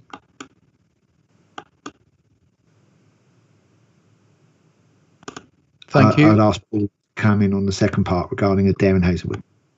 Yes, please. Thank you very much. On Adair and Hazelwood, it was when we removed the cladding. At first, that was the main part of the looking at the whole project, was to put back cladding, but or panels. That was only the start, as Doug and Peter's earlier said, as well as Councillor Kim, is we look at the repairs history. We started various things. What else is an issue there? Where has residents phoned and said, I'm having a leaking roof? Where has a lot of issues come out? So we've done various other, looked at various other things there, looked at the stacks, looked at electrics, all of those type of things. So that's where the contract started, although it's ended up being a lot more works. That is better that we do it as one big contract rather than trying to go back, especially if we have to do certain things. For example, change the windows. If we need to change the windows, we'd have to remove some of those panels, change the windows and put the panels back. So it's a cost-effective way at this point in time. We put up the scaffolding, we can do all the works that is required at this stage, and then we can move forward. I hope that answers your question. Thanks very much. Just give Councillor Adorian a chance to come back if he wishes to. No, thank you. That's all very good. Thanks. Thank you very much indeed. Councillor Bennett, please. My question's already been covered, Chair. So. Oh, thanks very much, Tom. So just one from me. The project as a whole is not surprisingly focused on the large estates, but I've got a couple of isolated flats which are part of a non-council building in Collingham Place in my ward. And they can't be the only examples in the borough of isolated buildings. And I'm just wondering how you'll fold these kind of isolated buildings and isolated flats into the plan. I've got no idea if those two flats do need the sort of attention that are being given to some of the estates. But could you give me your thoughts on that, please? Paula, do you want to? Yes, sorry. I'm just unmuting myself. Thank you. Indeed, we are looking at various buildings. When you look at the 27 schemes, the attached documents that's to the report, it actually contains various properties. Some of them are small street properties, some of them are bigger blocks, but I can't see a whole list of exactly which properties is in each of those, especially the first one that's going to site is a lot more of the smaller properties. So what we do is we will look at what asset management has come back with and we'll group them into bigger groups so that they can then be delivered in that way. If we do only 2 properties, my experience has been from the past is that we won't get a very cost-effective approach on procurement. It's a lot of additional money to site setups and do all of those works. Although if we package them in bundles to have bigger sites, the cost does come down. So that's how I'm focusing it at the moment. Thank you very much indeed for that, Paula. Now, I think that's the last questions from committee members, but we've got a number of councillors who are not committee members with their hands up, and I'll take them in the order the hands went up, starting with Councillor Blakeman, please, Judith. Thank you, Chair. Yes, I mean, going back to the paper, and particularly paragraph 6.1.1, the size of the backlog, and that has to be done straight away, is worth approximately £60 million. I don't think we've actually identified how this happened. I mean, Councillor Taylor-Smith talks about the TMO not spending very much money on preventative maintenance, but the TMO had to ask the council for its sums of money every year for capital payments. And I think there might be some case that the previous council was also culpable in this regard. But the effect of this is to place on some leaseholders the most extraordinary burden that is not of their making. And had the preventative maintenance been carried out at the proper time and had enough money been allocated for it, they wouldn't have had to pay such gigantic sums of money. And I personally think this is very unfair. And I'm not talking about Lancaster West. I mean, they've only got to pay £15,000. But some of the leaseholders across the borough have got extraordinary charges against their flats, and it's you know, we have provision in the Localism Act to spend our own money as we see fit on things like that, and we really ought to be considering reducing some of these charges on our leaseholders. Thank you. Perhaps the lead member might like to come in on that. Judith, I mean, you were around. I certainly wasn't around in terms of the previous regimes and policies, etc. So, I mean, I think we can't sit here and speculate, as to the reasons. I think, a policy of regeneration might have been a consideration on some of the buildings where, they were obviously subject to detailed plans in terms of regeneration, because, the bottom line is that the average age of our housing stock is 1960. And these are quite old buildings, quite grand buildings. I'm not detracting from them. So, I mean, we are where we are. When we did our stock condition survey, we've come up with what we believe we need to spend. In addition to that, as obviously there's there's an expenditure in terms of greening. Clearly, as far as the leaseholders are concerned, yes, I mean, I am sympathetic the fact that they are going to get, rather than having paying into a sinking fund, which I know some authorities do. It's not been one that we've discussed internally, and it's not been one that's been advocated. But it's down to the residences where we do it. So there is, to a certain extent, all the savings that have accumulated in terms of not recharging the building into effectively coming towards the end as far as the overall programme is concerned. So, I mean, but it is concerning that we do have this accumulation that is going to land. As a council, we obviously have an obligation. This is our residents' money that we will be spending to recover money in accordance with the terms of our lease. It's not something we could just go away and say, we're not going to recover it. So we do have that obligation.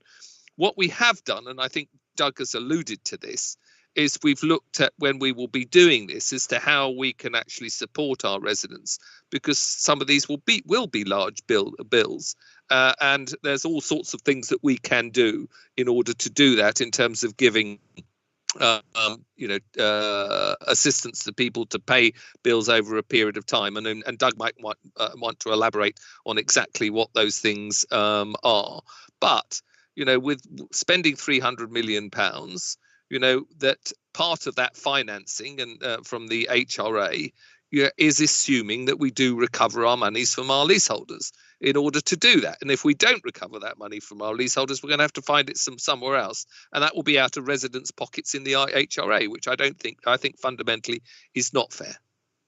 No, it doesn't have to come out of the HRA. If you look at the Localism Act, there is provision there. And quite frankly, I mean, I was on the TMO board at the time, and I know how difficult it was to persuade the council to give money for capital works, for preventive maintenance. And we do have a duty of care to our leaseholders. And it was quite shocking that this preventive maintenance didn't happen. And now they're faced with these huge bills. And, no matter what provisions Mr. Golding comes up with, it's still very, very unfair. And it shows, I mean, that's what happened to Grenfell Tower, apart from anything else. Thanks, Councillor Blakeman. So one more response from Councillor Taylor-Smith, then I'll move on to the next. I don't have anything further to add to what I've said. I mean, I acknowledge, and it's an issue which raised with me on a very regular basis from leaseholders about that. But, that is where we are, Judith. Councillor Mason, please. Thank you, Chair. I was going to support what Doug and Peter said in particular about procurement and getting it right at the specification stage, which of course later on can save you hundreds of thousands of pounds in effect.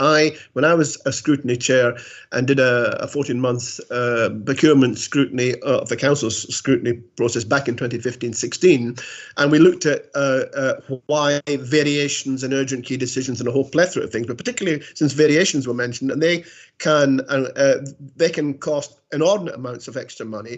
It was because the procurers got it wrong at the specification stage, and the contractors were able to run rings around us, which hopefully and looks like we will not. That will not happen here.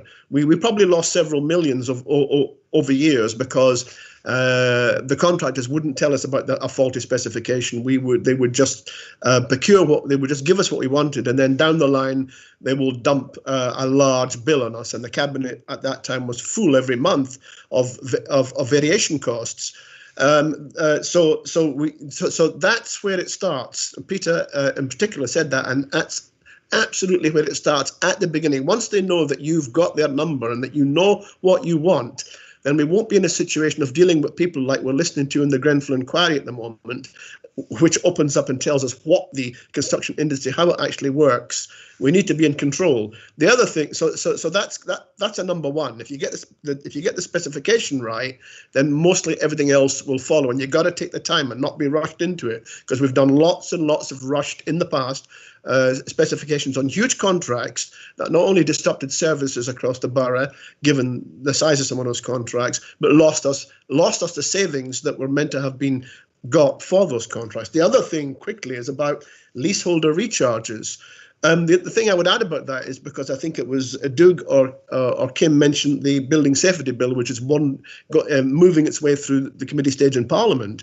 Well, if the bill remains anything like in its present form, it will introduce something called a building safety charge, which is an extra charge for leaseholders, which means that all safety works of every kind, fire safety, doors, whatever you need to do, what we're doing now, would have to be paid for from that charge. And we won't have a choice if the bill remains as it is at the moment. We won't have a choice not to introduce the building safety charge, which will be an extra charge.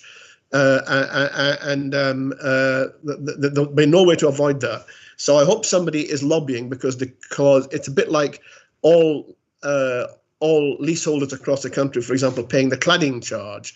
The government has said in the bill, which you've probably read, that the backlog of works that need to be done once the bill comes into play nationally is 6.5 billion, which will be phased over, I think, 15 years, which means we might have unsafe buildings for 15 years. But certainly at the moment, the tenants, it won't just be the leaseholders, the tenants and the leaseholders, unless the bill changes, will bear the costs of any and all safety works. And for example, each building they've assessed it will cost about be an 10,000 extra charge. You need to employ all sorts of different staff who are qualified this time to deal with assessments and safety work. Who will be named responsible people for each building or estate. We're not quite sure how it will work yet, but that is something that we need to be looking at as well, because the government is intent in the bill as at present to pass that charge on to tenants and leaseholders, which will be on top of all the other charges you're talking about here tonight and in these meetings. Thank you, Chair. Thanks very much, Pat. And I'll just see if Councillor Taylor-Smith wants to come back on. That was more of a comment than a question, but a very useful one. Kim, go ahead. Again, I really don't have much. I mean, all leaseholders of all properties, not just council-owned properties, are facing that, and it's clearly going to have a significant impact, Pat. So we're not going to be, alone in terms of having to do that. I just wondered whether or not, Doug, you wanted to comment a little bit about some of the provisions that we're considering that will give support to our leaseholders. I thought I did. Sorry, Kim. Councillor Durian asked a similar question, okay. And we.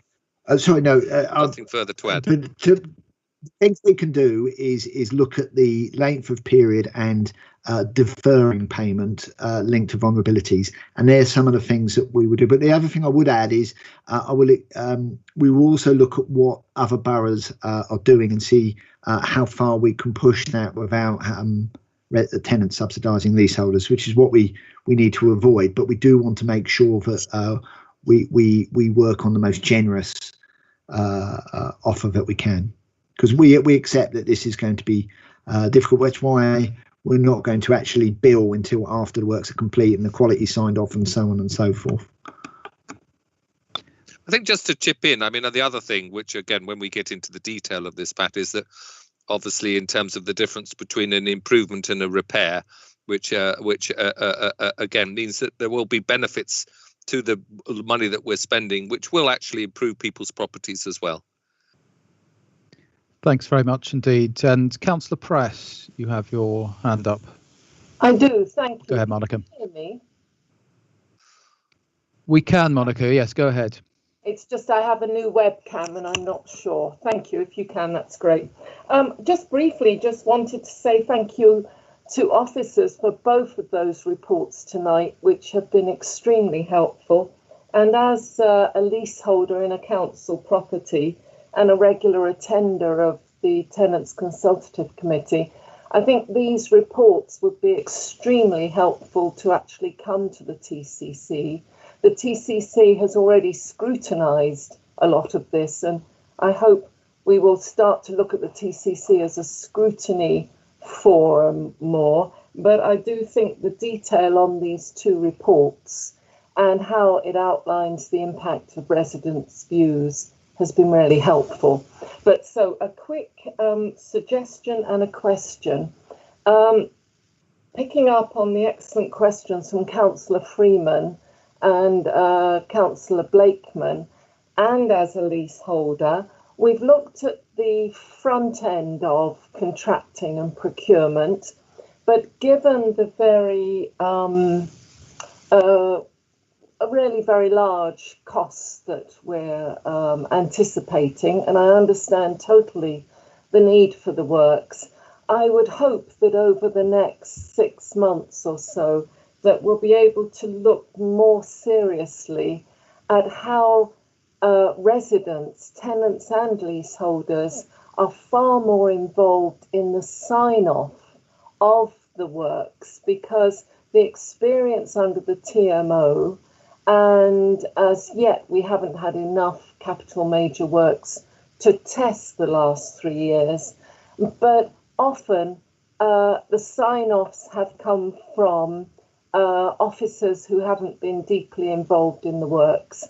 And if we are asking people to pay off £20,000 uncompleted or inadequate works, I think we've got to, I would hope you're looking at developing a way that residents associations and leaseholders as clients can be really actively involved in the sign-off of the work to the quality that we desire, and that the final contingency payments shouldn't be so small that they're being held back doesn't really give the contractor that much incentive. That's always been a very major weakness in how the works are looked at. And the just second, that was the most important question. The second one was, we did some years ago talk about a clerk of works. Now, I'm happy that there are quantity surveyors coming in, but would, and I don't know or have opinions on this answer, would our own in-house clerk of works, who's been discussed, reference new homes, offer us a sort of independent and detailed representative reference, the signing off and approval of works, because that is a major issue for leaseholders. Thank you very much. Thanks, Monica. Would Doug like to come in, or Paula's got your camera on straight away, so you're keen to get in. So Paula, go for you first. Apologies. Yes, I can answer both those questions. Thank you very much. How would you be involved in the end? Tenants, leaseholders at the moment, on Adair and Hazelwood, we've got progress meetings where residents are welcome to sit in. This is something that we want to spread across, have residents involved in various parts of this procurement process, on-site progress meetings, having regular walkarounds with residents, show them the works. I think for every estate or street property, we'll probably have a slightly different way of doing it, and that will all depend on the residents. I've done this before where street properties has said, can you please send us before and after photos of what you've done in the last 2 weeks. Other bigger estates prefer that we have several walkarounds. So it would be discussed with the residents, tenants, leaseholders, how would you like us to involve you? I think some of the last projects we've done at practical completion, we've actually invited residents and said, please come along with us. We've sent the standard satisfaction surveys, any end of defects issues that people have in their properties or that they've noticed. Those were all listed down, but people are also welcome to come and walk around with us, show us the issues, show us anything that might have been missed or that we need to put on the end of defects or the practical completion forms. And then we've done the same at the end of defects. Again, invited, if there's a residents association, residents to walk around with us. So I hope that everybody would start seeing these things as we go through the process, and as we get to more of these end of the processes, that you will see that it is happening. On your second question about the clerk of works, we currently have a clerk of works working in my team with mechanical and electrical side. So he is checking a lot of the stuff that we are doing, a lot of the scope of works, checking the boiler houses, lift motor rooms, and any works that's happening, setting up reports. This will also happen on the major works side. I am going to recruit in the new year for the clerk of works on the major works side. The amount of work that we are doing is too much for one clerk of works. So what we will do is split the works into two. We will have a clerk of works, especially on the big estates. We'll have a dedicated clerk of works. It will probably be from a consultant externally. But what our clerk of works will do is also check those reports, go and have a look, walk around, just double check that everything is to the standard that we require. I hope that's satisfactorily answered your question. That's a very helpful answer. May I just ask one follow-up question, Chair? Yes, go ahead, Monica. That really is helpful to know that. But is the process of resident official involvement at the end and the sign-off, is this sort of best practice guidelines, or is this actually written into process which contractors and officers know? I'm sorry to ask that, but after 25 years of asking, we've not actually, sometimes you might have a pop-in, and sometimes certain residents might have been asked in the past, or some estates but not others. It's never been an embedded process, it's been a kind of add-on. So are you planning on that being an embedded process? The very quick answer to that is yes. I have written a process map for the team to follow so that we have more or less the same things that goes through. As I've said, because of certain projects, we follow a slightly different, like if there's leaseholders, we need to go through section 20. If there's not leaseholders, we don't. So we are also writing various procedure notes, various guidelines. The resident liaison officers are very involved with those at the moment. So yes, that will become part of our core and DNA of our team. Thank you very much indeed. Thanks very much, Paula. And I'll just bring Doug in a moment, but I'll just remind members of the public, the RAs, that if you want to ask a question, please do put your electronic hands up. And could I just ask Doug and or Kim to pick up on Monica's first point about whether we could have that paper at the TCC as well. And Doug, you had something else to say as well. Yeah, that's exactly what I was going to come in on, Chair. So thank you. So yes, the capital, certainly on the capital side, this is due at TCC next week, and we'll make sure that the report goes around that with Peter's presentation. So Peter will be presenting, but we're more than happy to send the paper out as well, and very happy to at the same time to send out the repairs paper. Repairs does come to TCC on a regular basis, but it's not scheduled at the moment because we've been concentrating on the areas that we're developing, and repairs has been sort of developed, and now we're monitoring it, hence the repairs group that's set up. But we will send those papers out. But capital works is on the agenda for next week. Thanks very much indeed, Doug. So now I do have a couple of RA hands up. So Ian Smith from Pond House, floor is yours. Go ahead. Yeah. Yeah, thank you for that. It's all these works, and there's actually been a massive amount of work that must have gone on behind the scenes to put all this together. So many thanks to Doug and Peter and the staff in the council for doing that. I think looking at this, the way I'm looking at this appendix in particular is that everything that's there is all the stuff that the TMO didn't do. The TMO only did the easy stuff. They only did jobs where they could give a contractor a list of properties, for example, to do bathrooms and kitchens, and then they sent off the contractor and just let them get on with it and didn't really have any control over what they did or input. And likewise with boilers, they wanted to replace my boiler after 8 years, only 8 years, just to use up a budget. So this is what you're getting now, is that the council have realised, or the newer staff have realised, that all these major works have to be done, which, well, I'm actually quite glad that the works that the TMO planned were stopped on Pond House, because I can imagine them just being would have been a disaster. But so in terms of the large bills, I can see that the leaseholders are going to have problems here, but I don't think any help should come out of the HRA. It's not the HRA's already got to pay for all this already, so there probably won't be any money there for them, I think. But going on to the works themselves,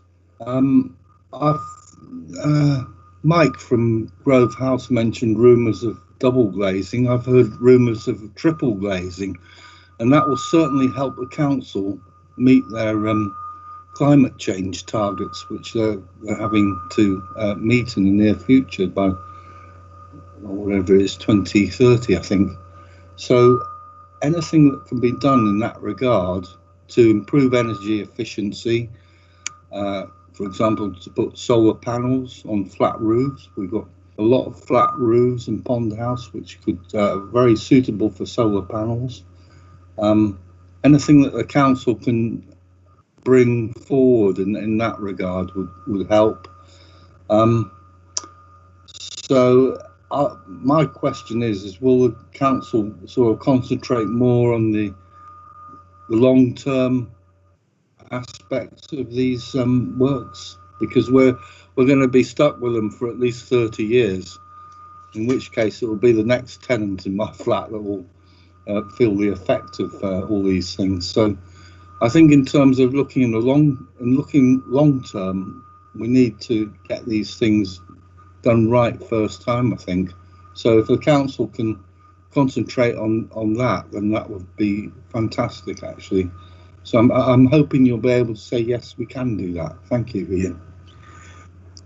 Thanks very much for your question, Ian. So let's see who's going to pick that on. Perhaps Doug can pick up on that long-term vision, and also the really good point about double glazing and solar panels on where there's the opportunity to do that.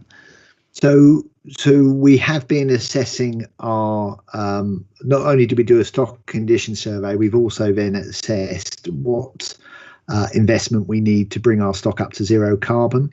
That will, I'm afraid, change some of these some of the numbers, and that will fit to our review of the business plan as we move forward. So certainly we're committed to doing that. Our standard approach to windows is to replace like for like, but of course if we can do that with the materials that are currently there and increase the glazing, then that's what we will be seeking to do. And absolutely, in terms of where we go after these, what I wouldn't call them, reasonably urgent works, so works that need to happen because they've been delayed for some time.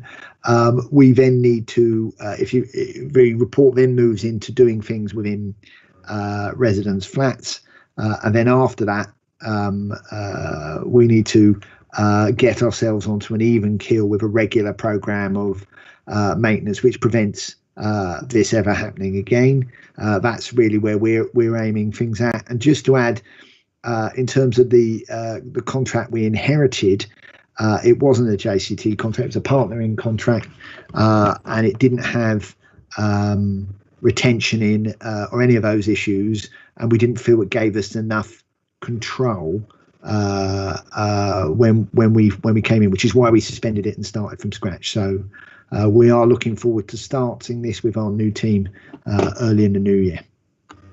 Can I come back and just one or two little points? Yes, come back with a supplementary, and for sure. Yeah, I'll just say that some of our residents are shielding at the moment, so it's kind of not a good time for them to be involved in meetings and looking at the type of windows, because I'll go on to the type of windows, because we've never really had the debate in Pond House about aluminium and UPVC and the effect on what the council will think about whether they prefer aluminium or UPVC in terms of planning terms.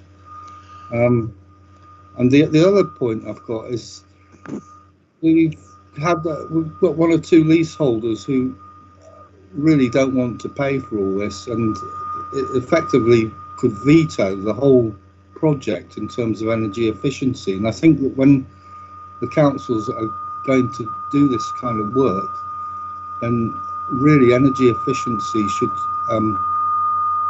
take higher priority over whether the works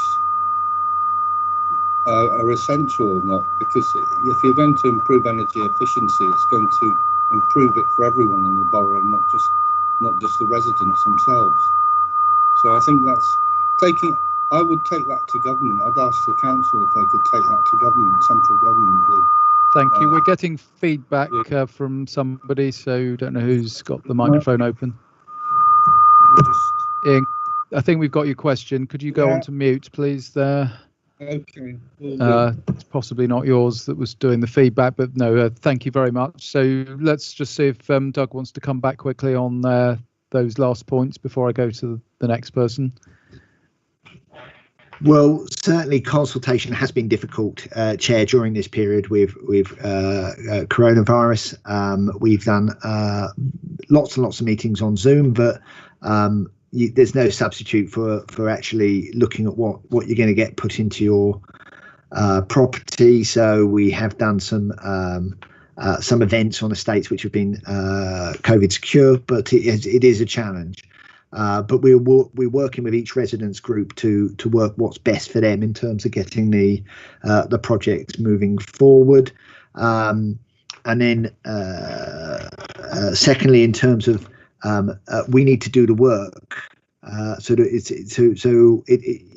appreciate that Ian is concerned about vetoes or whatever, but actually, as the freeholder of the building, we need to do the work. So if it needs replacing or it needs upgrading, then we need to do it.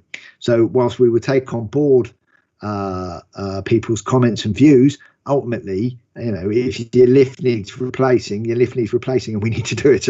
So we would want to work though with anyone to try and explain what our position is, and try and make this as a palatable a process as possible. But we need to do the work, and that's really where it all stems from.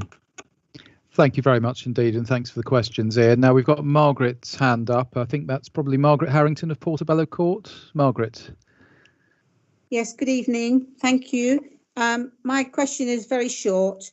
I'm a leaseholder and I recently had a shock of a bill over £1,000, very unexpected. So obviously I challenged it and I asked for a breakdown. It was purportedly to be in our block. As we're all working from home, I haven't seen any works going on. So that's why I queried it as well. And some of the breakdown was quite shocking. The council paid a contractor £450 plus to unblock a third floor chute. So how can that charge be justified? And surely you should be challenging something as outrageous as unblocking a chute, which really is just some sort of high power jet would clear it. And there was an incidence of subsidence. Nobody was made aware of if it was a problem. Should we be notified about it, especially if we're leaseholders? So that was my point. Who challenges these outrageous bills? Thank you. Thanks, Margaret. Doug. Yes, so without knowing the exact details, we could easily spend £450 on unblocking the chute, depending on how blocked it is. So we have had all sorts of things put down chutes, from broken up prams to pieces of sofa, to pizza boxes, to all sorts of things which, if it's not able to be easily unblocked, may need some specialist help. Now, I don't know in this case, and it may well be worth, and certainly I'm going to look into it, Margaret, because you've raised it, and now I'm interested. But we do have a sign-off process in terms of that through the caretaker. But that said, what we've also, so Dennis Poole, we've now combined all our estate services together. Dennis Poole has been ensuring that his caretakers are now trained and being given rods to unblock the chutes themselves. So so we're only bringing a contractor when it's completely full, i.e. the block. So what happens if it gets blocked and then more people put stuff down it, then it can become really quite difficult to unblock. So I am sorry about that, but I will look at that. And then on subsidence, I think that is a valid point. We have been meeting with our insurer, which you may know is likely to change in April. But in terms of when they were here was about how we notify them of potential claims on the policy. So if you've got subsidence, we don't expect if you live on the third or fourth floor of a block that you would necessarily know, but we might, and so therefore we ensure that it's on there just in case it comes to anything, because usually you'd put telltales on and you would monitor it for some time before doing any work. And I think for us, it would be wrong of us to pass on a bill for subsidence where your insurance doesn't cover it. I think we are incumbent on because we have to let the insurer know when it becomes a material fact. If it's within your own property and you don't tell us, and it subsequently becomes a problem, then you might lose out. But other than that, it's incumbent on us to make sure all the leaseholders are covered. Thanks, Doug. Margaret, would you like to come back on that at all? I'd just like to say thank you for that answer. It's not in. We've got a 16 block. It's in the block that's next to me. There, the problem is, but surely it affects everybody. And thank you very much about the chute, but I still think it's unreasonable to anybody in their right mind would say 400 and something is a waste of money to unblock a chute. But that's just personally speaking. But thank you very much for the. I will look into it definitely. So I get I hear you loud and clear. Thank you for that, Doug. You. Now, thank you, Margaret, for your question. I'm not seeing any more hands up, so I'll just pause for a moment to see if any more hands appear. And they're not. Margaret's has disappeared. So before I sum up the papers that we've heard just briefly, item A6 is any other urgent business. So I will just provide an opportunity for any members or officers to raise any urgent matters. I haven't been notified of any. Just pause for a moment, see if any hands go up. And they haven't. So let me just say thank you very much indeed to Councillor Taylor-Smith, lead member, to Doug Goldring, to all the officers in your team for spending the time to talk to us this evening. We much appreciate the time you've taken. And thank you very much for both the papers. I don't think I can top the words of praise given earlier by Councillor Blakeman from the repairs paper. Obviously, it's a constant challenge, and I'm sure as a committee we'll want to return to the subject in a few months' time and see how those figures are going. And on the capital programme, it's a very ambitious programme, and again, we wish every success with it, and we'll no doubt want to return to that as well to see how it's going in a few months' time, because preventative maintenance and getting on top of it is the way to run a good estate, as we've heard. So, Kim and team, thank you all very much. May I also say thank you very much to the members both on and off the committee for your questions, and particularly to the residents' associations and members of the public who've turned up tonight and have added some very useful questions to our deliberations. So thank you all very much indeed, and I wish you a good night. The meeting is closed.